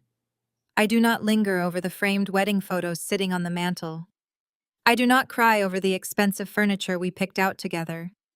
This house is no longer a home. It is simply an asset on a balance sheet, and I am about to liquidate it. I carry the packed duffel bag back out to my car. Jamal is gone, having retreated to his stolen sanctuary across the street. I load the trunk, start the engine, and drive away from the cul-de-sac without a single backward glance. I have secured the evidence I need, and I have retrieved my mother essentials. It is time to initiate the next phase of the operation. I bypass the hospital route and drive straight downtown toward the commercial district. I pull into the underground parking garage of a sleek, towering glass building. I take the private elevator up to the 40th floor, stepping out into the pristine, minimalist lobby of the most ruthless law firm in the city. The receptionist nods at me immediately, pressing a button under her desk to unlock the heavy glass double doors leading to the executive suites. I walk straight down the corridor and push open the door to Maya Corner Office. Maya is my best friend, my former college roommate, and a high-powered attorney who specializes in destroying arrogant men in family court. She does not play defense. She only plays offense. I walk in and drop my heavy leather tote bag onto one of her dark leather guest chairs. Maya takes one look at my expression and immediately stands up, walking over to close her office door and lock it from the inside. She knows me better than anyone in the world, and she knows that when I am this quiet, someone is about to lose absolutely everything. Maya turns around after locking the heavy mahogany door. She walks back to her massive glass desk and sits down, crossing her legs. Maya is a striking woman with sharp features, a flawless silk press, and a mind like a steel trap. We met during our undergraduate years and bonded immediately over our shared inability to tolerate fools. Now she is the most feared family law attorney in the city. She takes one look at my face and pours 2 glasses of cold, sparkling water, sliding one across the polished desk toward me. She tells me she has already seen the ridiculous, tearful videos Heather posted online this morning. She says she has drafts ready for a cease and desist order and a comprehensive defamation lawsuit. She tells me we can crush Heather and her social media campaign with a single signature. I take a slow sip of the cold water and shake my head. I tell Maya to delete the cease and desist drafts immediately. I explain that engaging with Heather or Terrence on social media is exactly what they want. They are desperate for me to act frantic and defensive so they can use my reactions as tangible proof of my supposed mental instability. They want a public screaming match to validate their false narrative. I tell Maya that true power does not need to announce itself in the comment section of a neighborhood application. We are going to let them talk. We are going to let them build an entire fortress out of their own arrogant lies, because it will make the inevitable collapse so much more devastating. Maya leans back in her ergonomic chair, a slow, understanding smile spreading across her face. She knows I never make a move without a meticulously calculated endgame. Just as we are discussing the private security measures I have arranged for my mother, a sharp knock echoes against the frosted glass of the office door. Maya unlocks it to let her senior paralegal step inside. The young woman is holding a thick manila envelope sealed with red tamper-evident tape. She says it just arrived by priority courier marked extremely urgent and requiring my direct signature. Maya takes the envelope and slices it open with a silver letter opener. She pulls out a thick stack of legal documents printed on heavy, expensive paper. It is an emergency petition for a fast-track divorce filed by Terrence and his high-powered defense attorney. Maya begins to read the demands aloud, her voice dripping with absolute disbelief. Terrence is formally claiming that my malicious and fabricated assault allegations have caused him severe psychological trauma, rendering him completely unable to work or sustain his brokerage firm. Because of this alleged emotional distress, he is demanding immediate and indefinite spousal support. He wants to force the expedited sale of our custom-built marital home so he can pocket the equity before his criminal trial for the assault even begins. He is demanding exclusive ownership of his commercial office building, claiming it is a premarital asset essential to his livelihood.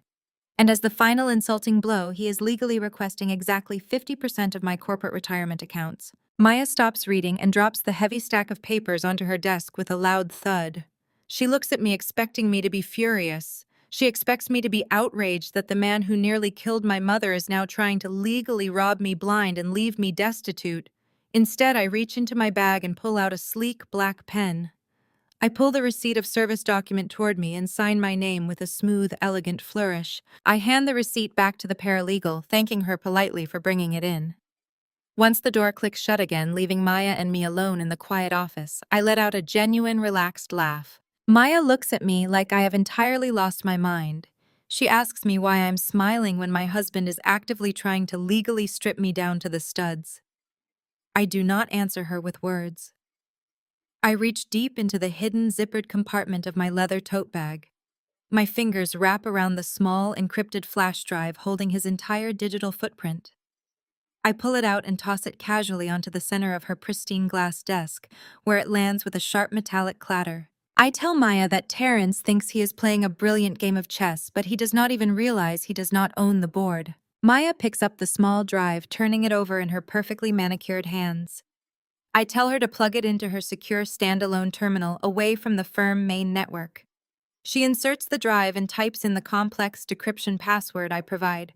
When the secure folders populate on her large monitor, her eyes quickly scan the file names. I stand up and walk around the desk to guide her through exactly what she is looking at. I explain that Terrence thought he was a financial genius when he drained our joint savings account of $150,000 to pay his bail and his lawyers. I tell her that I used my proprietary forensic auditing software to track those exact funds right through a Delaware shell company and straight into a hidden account located in the Cayman Islands. Maya clicks open the primary ledger document. Her jaw physically drops as she scrolls down the page. I explain that Terrence is not just a violent domestic abuser, but a systematic, highly organized predator. I point to the incoming wire transfers listed below our stolen savings totaling over $7 million. I tell her to cross-reference the names on those transfers with the client roster I secretly photographed from his home office desk months ago. Every single name belongs to an elderly, vulnerable investor who trusted him with their life savings. He has been funding his lavish lifestyle, buying luxury vehicles for his brother Jamal, and paying his own exorbitant legal fees using stolen retirement funds. Maya sits back in her chair, completely stunned by the sheer magnitude of his financial crimes. She looks at me, her eyes wide, and asks what the exact strategy is going forward. I tell her the strategy is absolute compliance. I tell her we are going to let Terrence fast-track this divorce. We are going to let him drag me into family court as quickly as possible. We will let him stand in front of a judge under the penalty of perjury and swear on official legal record that he is a bankrupt victim who desperately needs my money to survive. We will let him claim ownership of the commercial building and the marital home on the public record. I remind Maya about the private offshore limited liability company I established 3 years ago using my corporate bonuses and aggressive market investments. The same hidden company that quietly purchased the deeds to all of our major properties. Terrence has absolutely no idea that he is demanding half the equity in a house he does not even own. He has no idea that he pays his exorbitant commercial office rent directly to his wife every single month. When he stands in that courtroom and demands his share of the assets, we will gladly hand over the deed to show the judge exactly who holds the financial power. Maya leans forward, her eyes shining with predatory excitement. She sees the entire board now. She realizes that if Terrence lies about his assets during the divorce proceedings while actively hiding $7 million in stolen funds, he will be committing federal perjury on top of his existing state crimes. If we hand this encrypted flash drive over to the federal authorities, they will seize every single account tied to his name, including the dirty money he funneled to Heather and Jamal for their house. I tell Maya to draft a formal response to his defense attorney agreeing to the expedited hearing. We are going to give Terrence exactly what he is asking for. We are going to give him a grand stage and a microphone so he can publicly confess to financial crimes he does not even realize he is committing. Let Heather keep crying her fake tears on social media. Let Jamal keep shouting insults in my driveway. Let the entire church congregation keep praying for my soul. They are all standing on a massive financial landmine, and they are completely oblivious to the fact that I am holding the detonator. I finish my sparkling water, set the glass down firmly on the desk, and tell Maya it is time to go to war. I walk out of Maya office building into the crisp evening air with a perfectly clear mind. The legal traps are set and waiting to be triggered, but a trap only works if the prey actually steps into it. For Terrence to step blindly into his own destruction, he needs to believe he has already won. He needs to believe his financial strike completely shattered me. It is time for me to play the role of the defeated, terrified wife. The first step in any successful psychological operation is controlling the visual narrative. People see exactly what they want to see, and Terrence desperately wants to see a broken woman. Over the next few days, I intentionally alter my entire appearance. I stop wearing my sharp, custom-tailored blazers. I pull my hair back into a simple, messy knot. I let the dark circles under my eyes become visible. When I walk through the hospital corridors to visit my mother, I make sure my shoulders are slumped and my steps are slow. I look exactly like a woman drowning under the weight of insurmountable medical debt and a ruined marriage. By the end of the week, the hospital physicians clear my mother for transfer to a long-term rehabilitation center. Because Terrence canceled her health insurance, the hospital social worker comes into the room with a look of profound pity on her face. She hands me a thin folder containing a list of underfunded state-run nursing facilities that accept uninsured patients. She speaks to me in a soft, soothing voice, explaining how to apply for emergency government assistance. I accept the folder with trembling hands.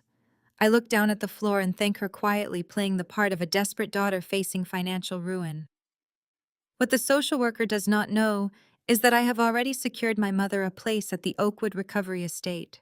Oakwood is a private, ultra-exclusive rehabilitation sanctuary nestled deep in the heavily wooded hills 40 minutes outside the city limits.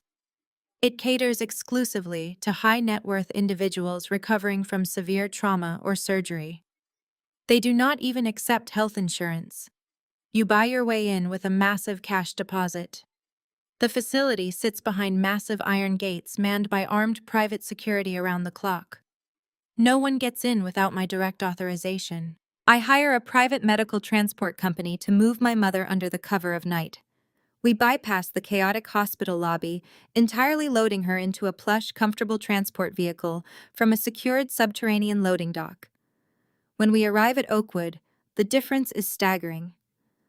I settle Valerie into a private recovery suite that looks more like a five-star hotel room than a medical facility. The room features sweeping views of a private lake, a personal balcony, and a dedicated team of private nurses.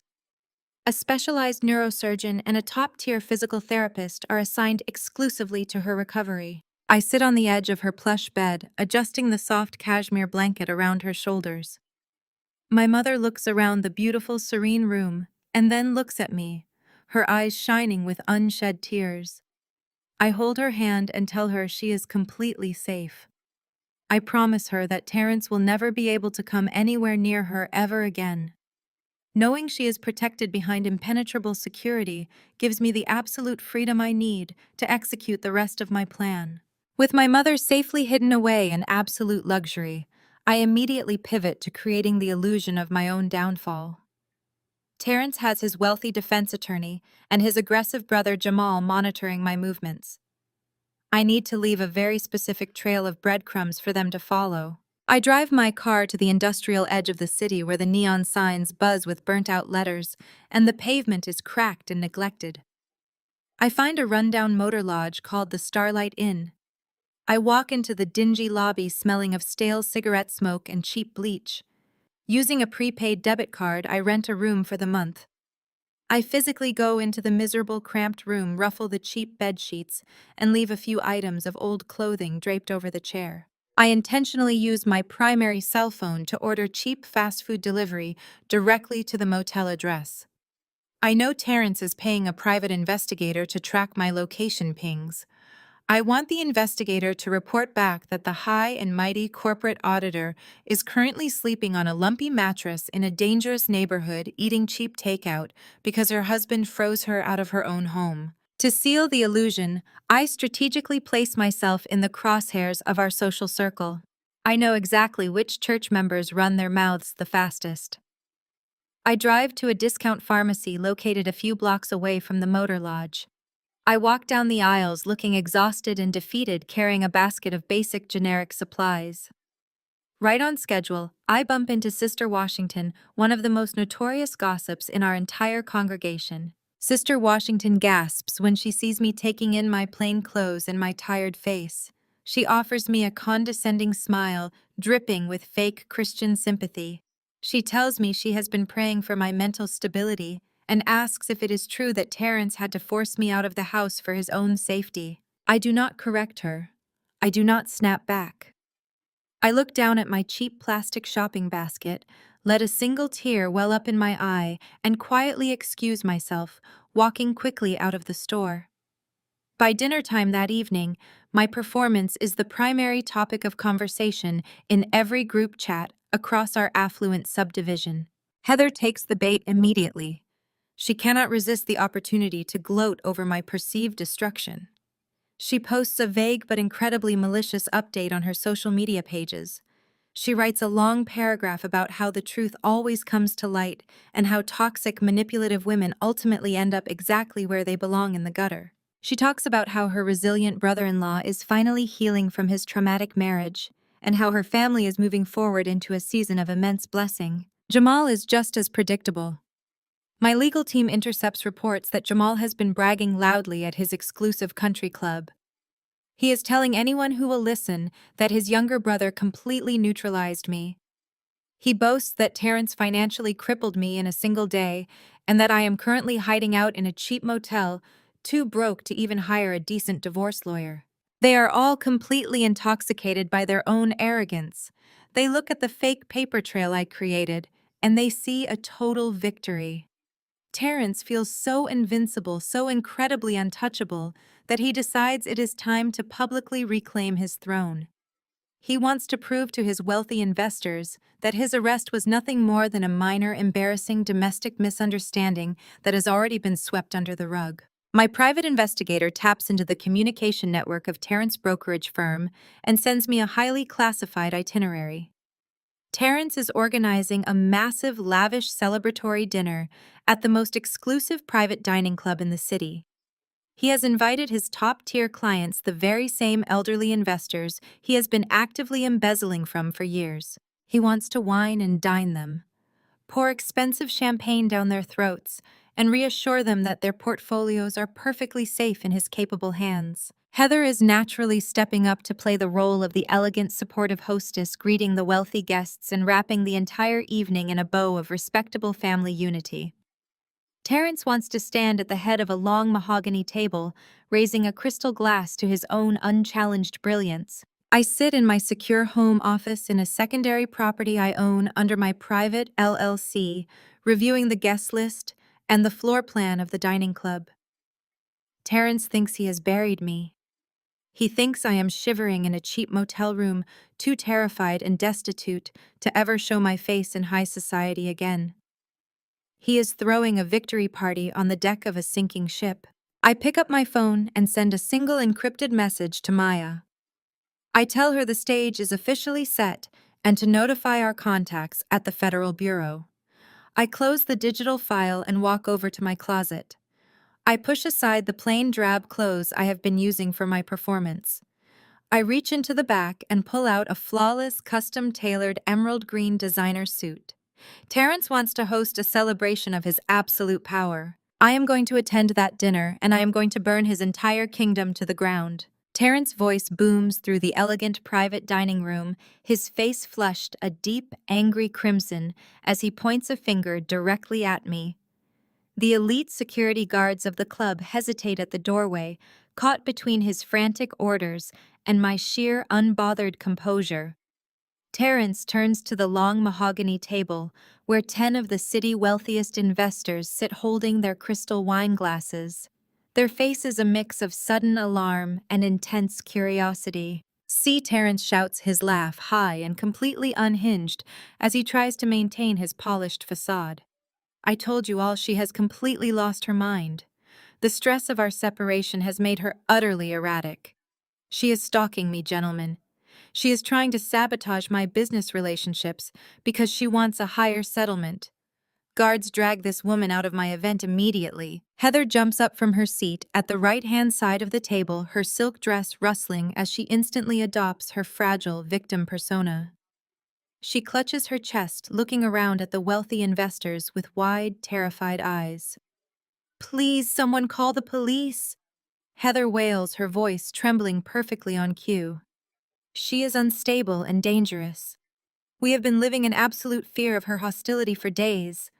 Look at how she just barges in here dressed up like she owns the place. She is trying to attack our family reputation. I do not flinch. I do not lower my head, and I certainly do not look like the broken woman they thought was shivering in a cheap motor lodge on the edge of town. My emerald green designer suit is perfectly tailored.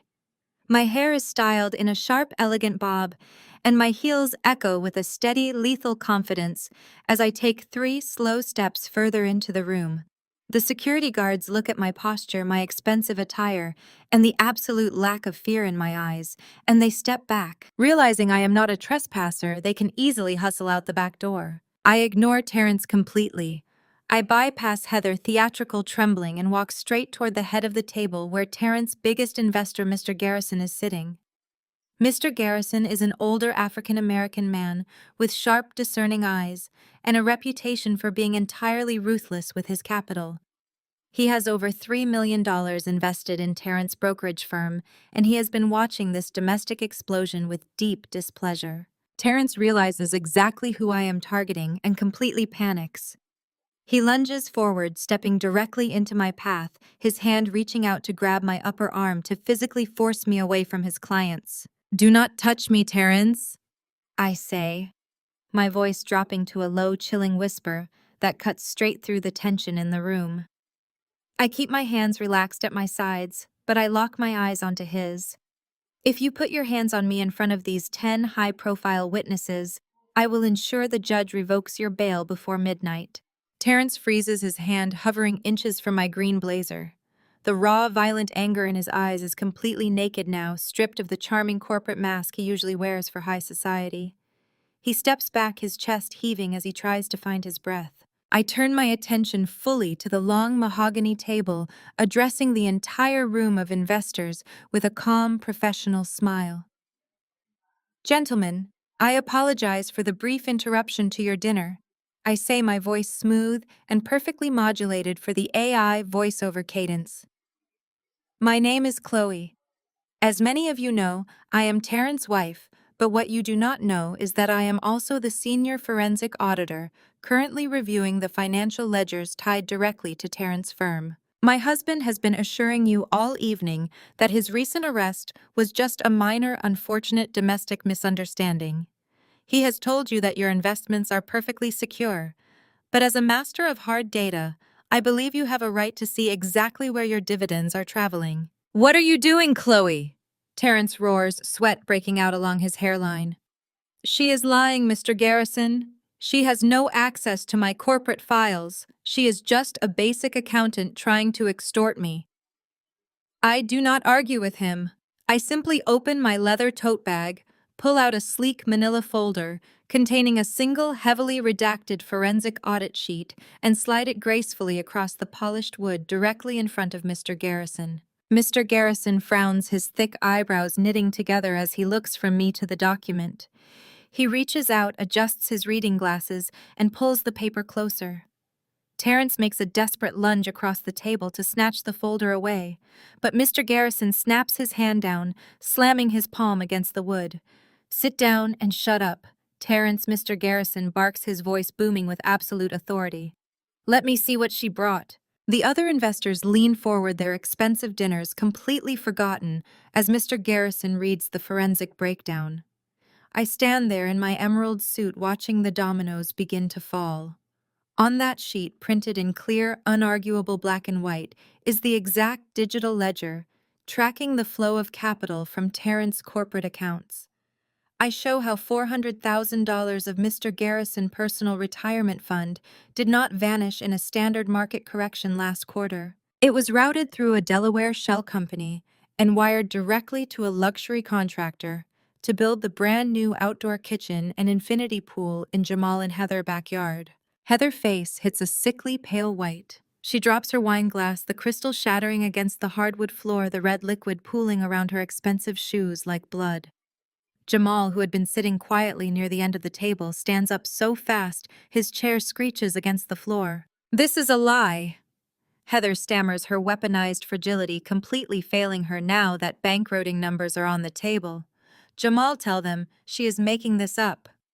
"We bought that house with our own money." The room erupts into a low, chaotic buzz of panicked whispers as the other investors realize their own names are likely listed on the ledger. Mr. Garrison looks up from the paper, his sharp eyes flashing with a cold, terrifying fury. He looks at Terrence, who is now visibly shaking, his face covered in a thick sheen of panicked sweat. Terrence tries to spin another web of lies, his fast-talking investment broker voice cracking under the pressure. "Mr. Garrison, I can explain. It was just a temporary corporate loan, an accounting glitch.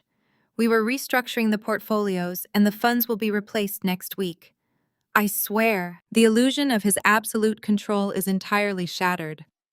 Realizing his multi-million-dollar empire is vaporizing in front of his elite clientele, Terrence completely loses his mind. The final layers of his carefully cultivated corporate persona rip away, exposing the violent narcissistic monster hiding underneath. He turns on me, stepping violently into my personal space, his fists clenched so tight his knuckles pop. He points a finger millimeters from my face, his chest heaving as he screams through bared teeth. "You calculated, vindictive bitch!" Terrence shrieks, his voice echoing off the high ceilings of the private club. "You ruined me. You planned this whole thing. I should have broken more than just your mother arm when I had the chance." A collective gasp sucks all the air out of the room. The wealthy investors recoil in absolute horror. Terrence has just publicly confessed to the brutal felony assault of an elderly woman right in front of 10 of the most influential citizens in the city. Heather buries her face in her hands, realizing their entire family dynamic has just been obliterated by Terrence's own mouth. I do not step back. I do not show a single flicker of fear. I look Terrence dead in his wild, panicked eyes and smile a cold, victorious smile. "Thank you for the confession, Terrence," I say quietly. Before he can even process my words, the heavy double oak doors of the private dining club are violently thrown open. The sudden thud rattles the chandeliers overhead. The elite security guards of the club are pushed aside as 6 federal agents clad in tactical vests and carrying official corporate seizure warrants stream into the room. The lead agent steps forward, his badge gleaming under the bright lights, his voice ringing with chilling finality. "Terrence Williams, you are under federal arrest for wire fraud, embezzlement, and grand larceny," the agent announces. 2 heavy-set agents move swiftly, closing the distance before Terrence can even think to run. They grab his arms, spin him around, and slam his face directly down onto the mahogany table, right over his expensive steak and champagne glasses. The loud metallic click of the steel handcuffs locking around his wrists echoes through the stunned silence of the room. Terrence screams in protest, his face pressed against the wood, his expensive suit getting soaked in spilled wine as the federal asset seizure begins. Jamal tries to step forward to protect his brother, but an agent firmly points a hand at his chest, ordering him to sit down and remain silent unless he wants to be cited for obstruction. I stand at the edge of the chaos, completely untouchable. I look down at my husband, the man who thought a zero balance on a joint savings account would leave me broken and begging for mercy. He wanted a financial war of attrition, but he forgot that I am the one who knows how to count the money. I look over at Heather and Jamal, who are watching their stolen luxury lifestyle dissolve into a federal investigation. The trap is sprung and the reckoning has officially arrived. The flashing red and blue lights of the federal vehicles paint the brick walls of the private dining club. I stand under the grand awning of the valet entrance and watch with absolute tranquility as 2 agents shove my husband into the back of a heavily armored SUV. Terrence is still shouting my name, his voice cracking with a pathetic mixture of rage and terror, but the heavy doors slam shut, cutting him off completely. I turn my gaze toward the curb, where Jamal and Heather are standing shivering in the cold night air. The federal agents had immediately confiscated the keys to Jamal's shiny new luxury vehicle, informing him that it was actively being impounded as an asset purchased with stolen funds. They are going to have to call a cab to get back to their empty house. I step into the back of my private car, instruct the driver to take me home, and I sleep like a baby for the first time in months. Exactly 21 days later, I walk through the heavy brass doors of the county family court building. Terrence managed to secure federal bail by leveraging every last shady connection he had left in the city, but his assets are entirely frozen by the government. He is desperate. He needs liquid cash to pay the exorbitant retainers for his criminal defense team. Because of this sheer desperation, his lawyers pushed to keep our expedited divorce hearing on the docket. Terrence genuinely believes that family court is entirely separate from federal criminal court. He still operates under the profound delusion that he can force the immediate sale of our marital home and commercial properties to line his own pockets before his embezzlement trial begins. I walk into the courtroom wearing a sharp-tailored midnight blue suit. Maya walks beside me, looking immaculate in pristine white, holding a sleek leather briefcase that contains the financial execution of my husband. We take our seats at the petitioner table. Across the aisle, Terrence looks like a ghost of the man he was 3 weeks ago. His custom suit hangs loosely on his frame, his eyes are bloodshot, and his charismatic posture has completely collapsed into a rigid defensive hunch. The presiding official is Judge Harrison, a no-nonsense African-American woman with a reputation for running an incredibly tight courtroom. She does not tolerate theatrics, and she absolutely despises individuals who attempt to waste her time. Terrence's defense attorney, a loud, aggressively arrogant man named Richard, immediately stands up and begins painting a grand, tragic picture of my husband. Richard paces back and forth, projecting his voice to fill the room. "Your Honor, my client is a broken man," Richard proclaims, gesturing dramatically toward Terrence. "His business has been maliciously targeted, and his reputation has been publicly smeared by a vindictive and emotionally erratic wife. We are respectfully demanding the immediate forced liquidation of the marital estate, including the custom-built home and the commercial office building. My client also requires immediate spousal support and exactly 50% of Chloe corporate retirement accounts to sustain himself due to the severe emotional distress she has intentionally inflicted upon him." Judge Harrison looks over her reading glasses, her expression completely unreadable. She asks Richard if he has any character witnesses to substantiate these claims of my supposed emotional instability and financial abuse. Richard smiles smugly and calls Heather to the stand. Heather walks up to the witness box wearing a modest floral dress, holding a crumpled tissue in her hand. She takes the oath, swearing to tell the whole truth, and sits down, adjusting the microphone. She immediately turns on the waterworks.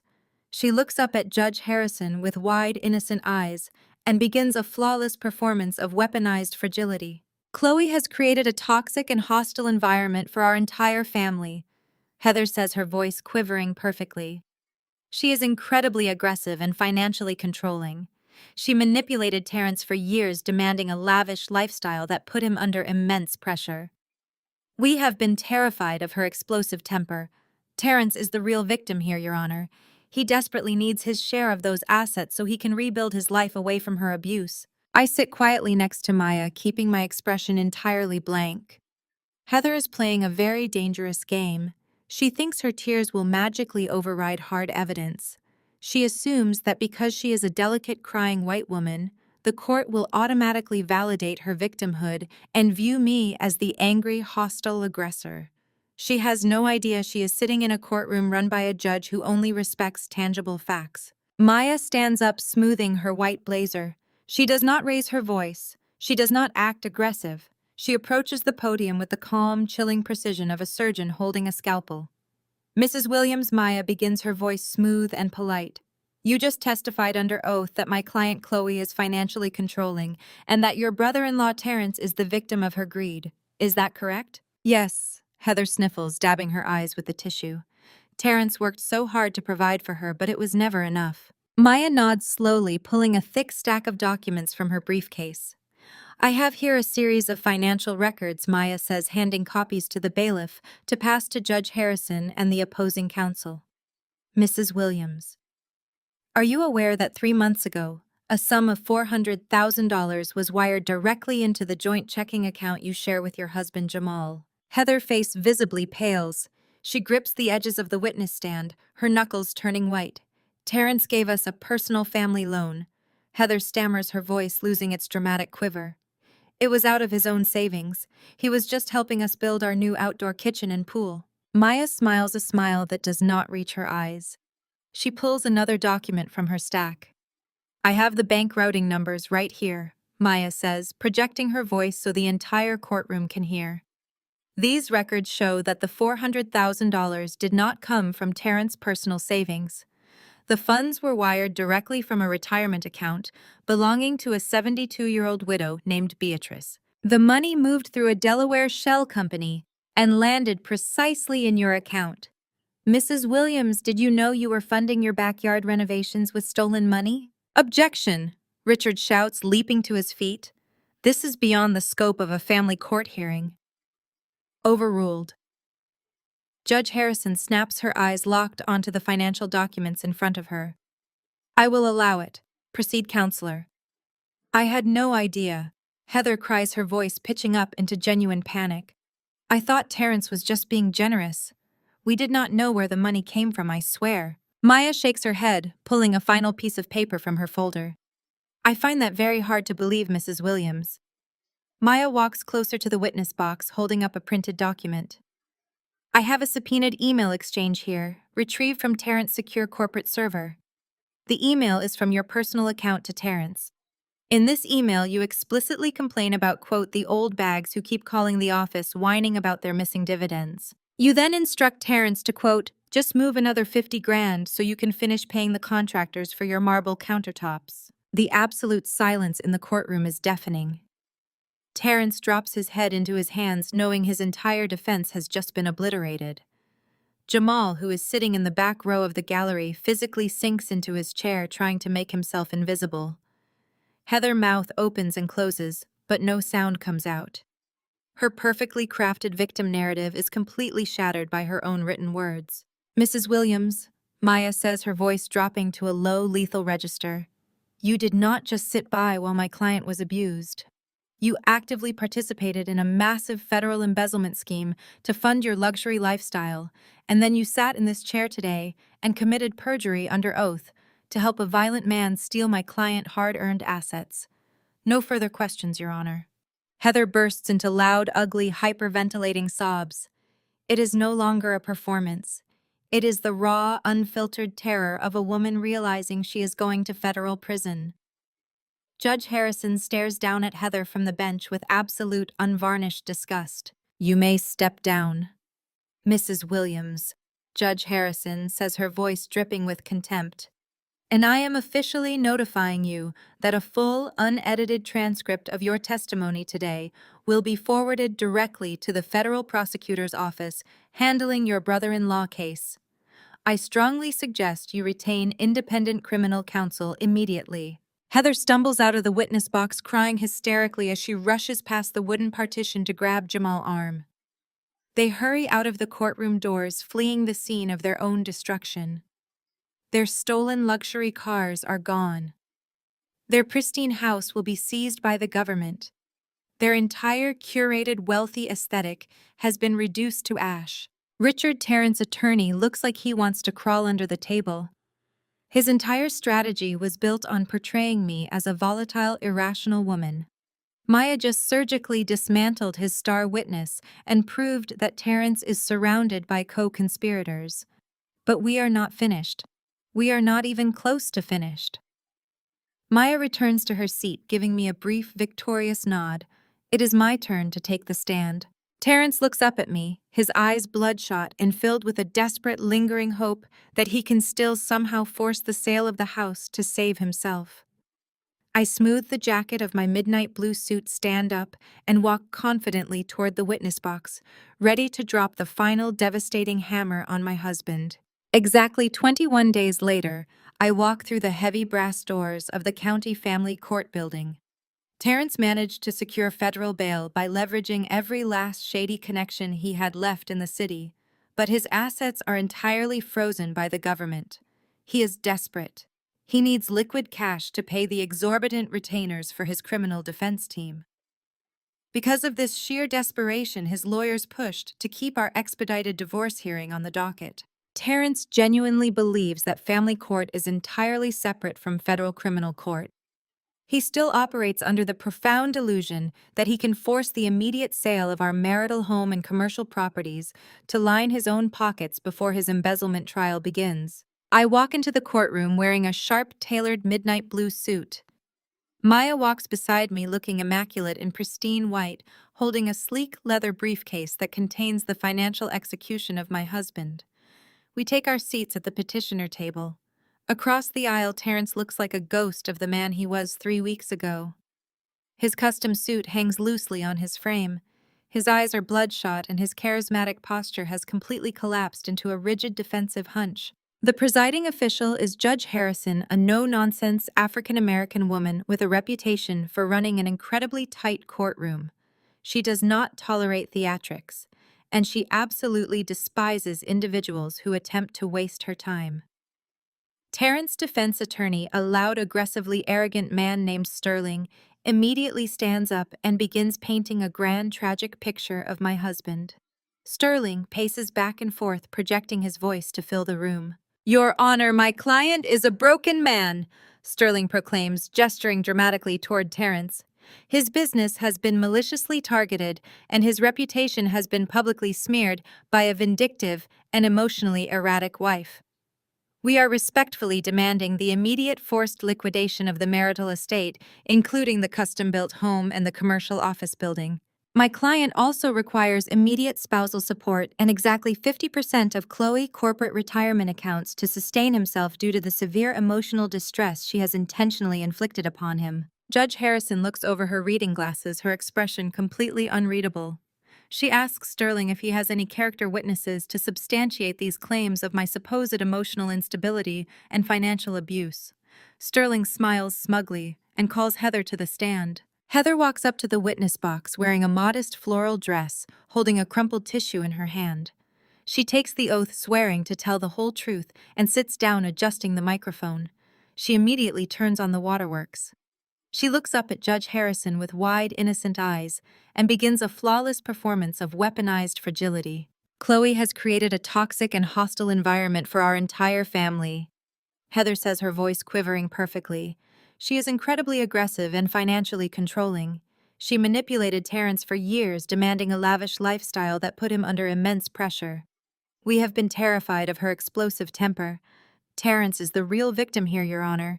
He desperately needs his share of those assets so he can rebuild his life away from her abuse." I sit quietly next to Maya, keeping my expression entirely blank. Heather is playing a very dangerous game. She thinks her tears will magically override hard evidence. She assumes that because she is a delicate, crying white woman, the court will automatically validate her victimhood and view me as the angry, hostile aggressor. She has no idea she is sitting in a courtroom run by a judge who only respects tangible facts.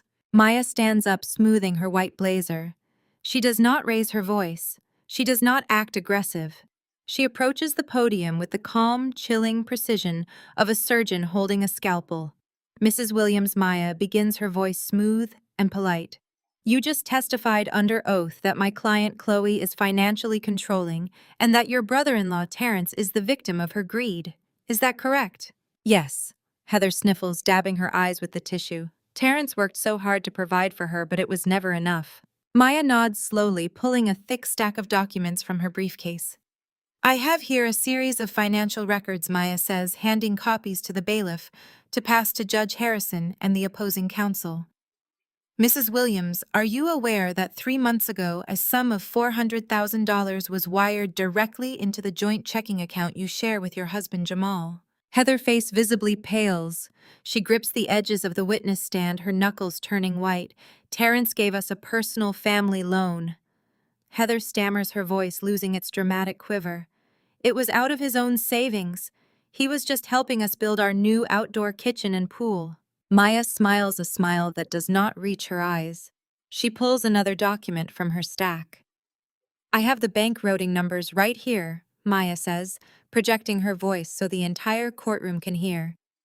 These records show that the $400,000 did not come from Terrence's personal savings. The funds were wired directly from a retirement account belonging to a 72-year-old widow named Beatrice. The money moved through a Delaware shell company and landed precisely in your account. Mrs. Williams, did you know you were funding your backyard renovations with stolen money? Objection, Sterling shouts, leaping to his feet. This is beyond the scope of a family court hearing. Overruled. Judge Harrison snaps, her eyes locked onto the financial documents in front of her. I will allow it. Proceed, counselor.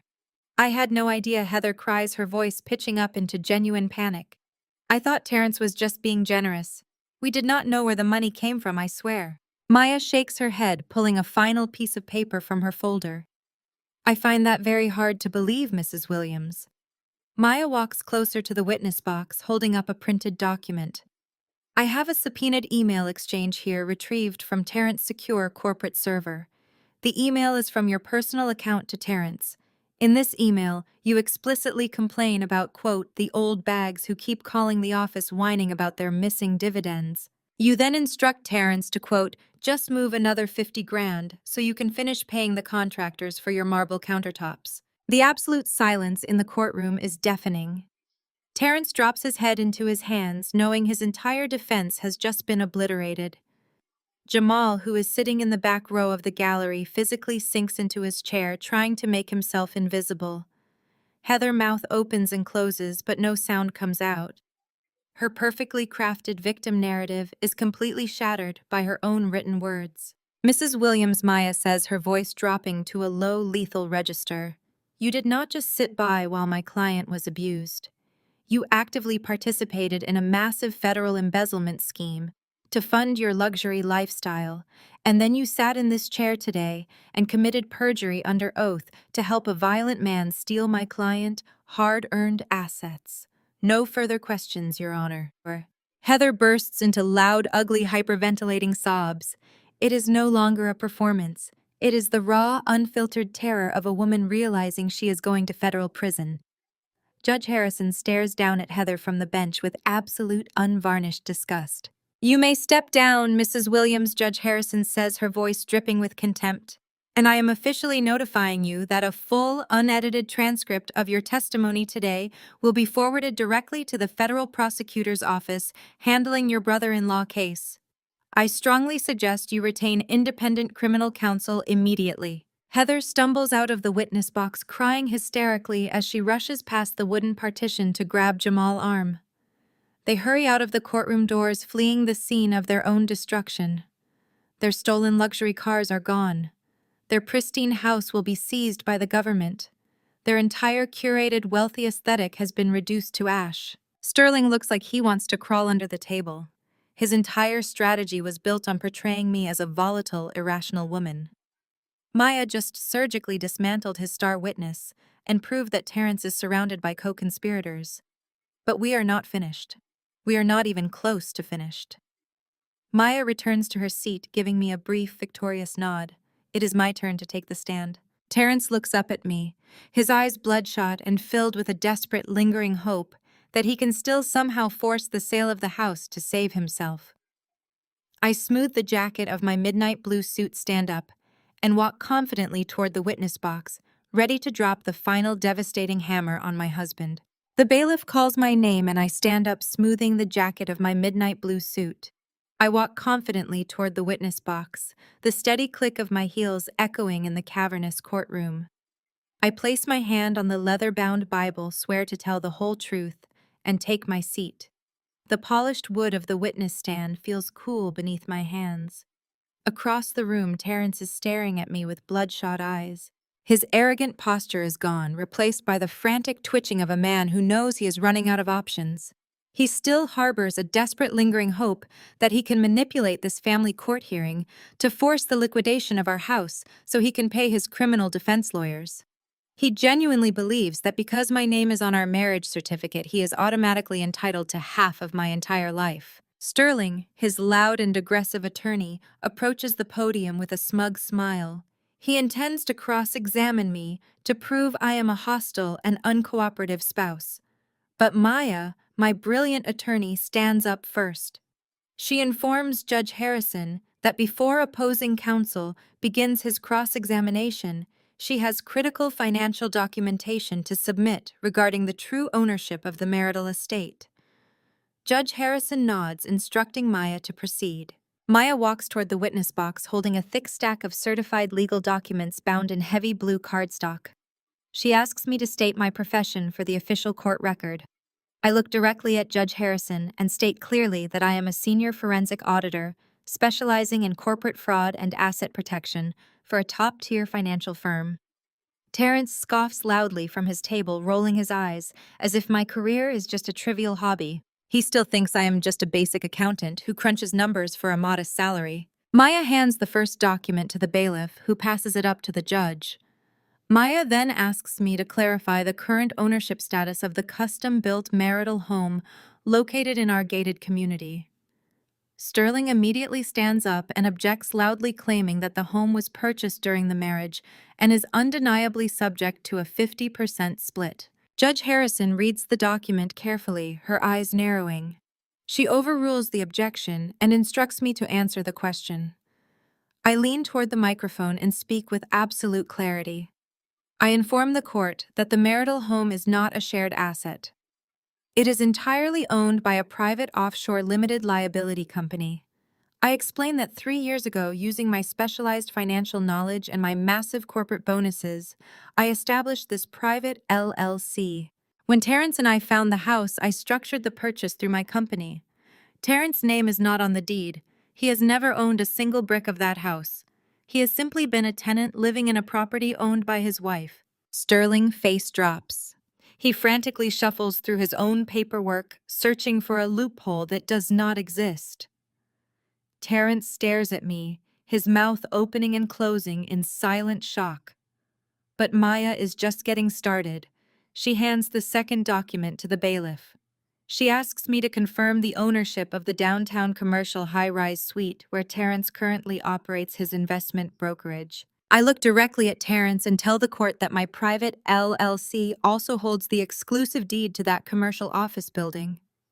Terrence thought he was a brilliant businessman negotiating a competitive commercial lease with a faceless corporate landlord.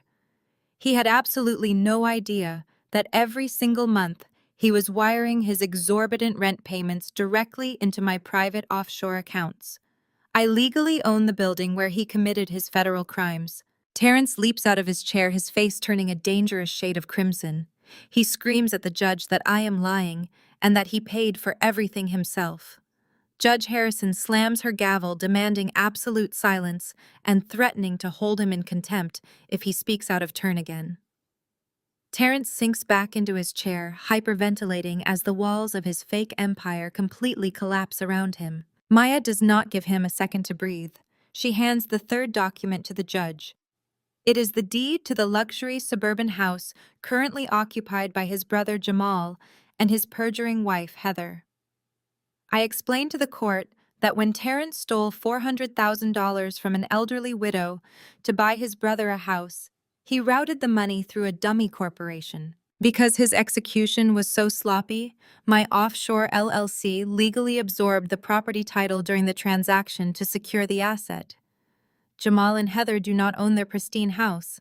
I own it, and they are officially trespassing on my property. Sterling looks at Terrence with pure, unfiltered disgust, realizing his client lied to him about the scope of his assets. But Sterling tries one last desperate maneuver. He argues that even if the LLC holds the deeds, the company itself was established during the marriage, making its massive financial portfolio subject to equitable distribution.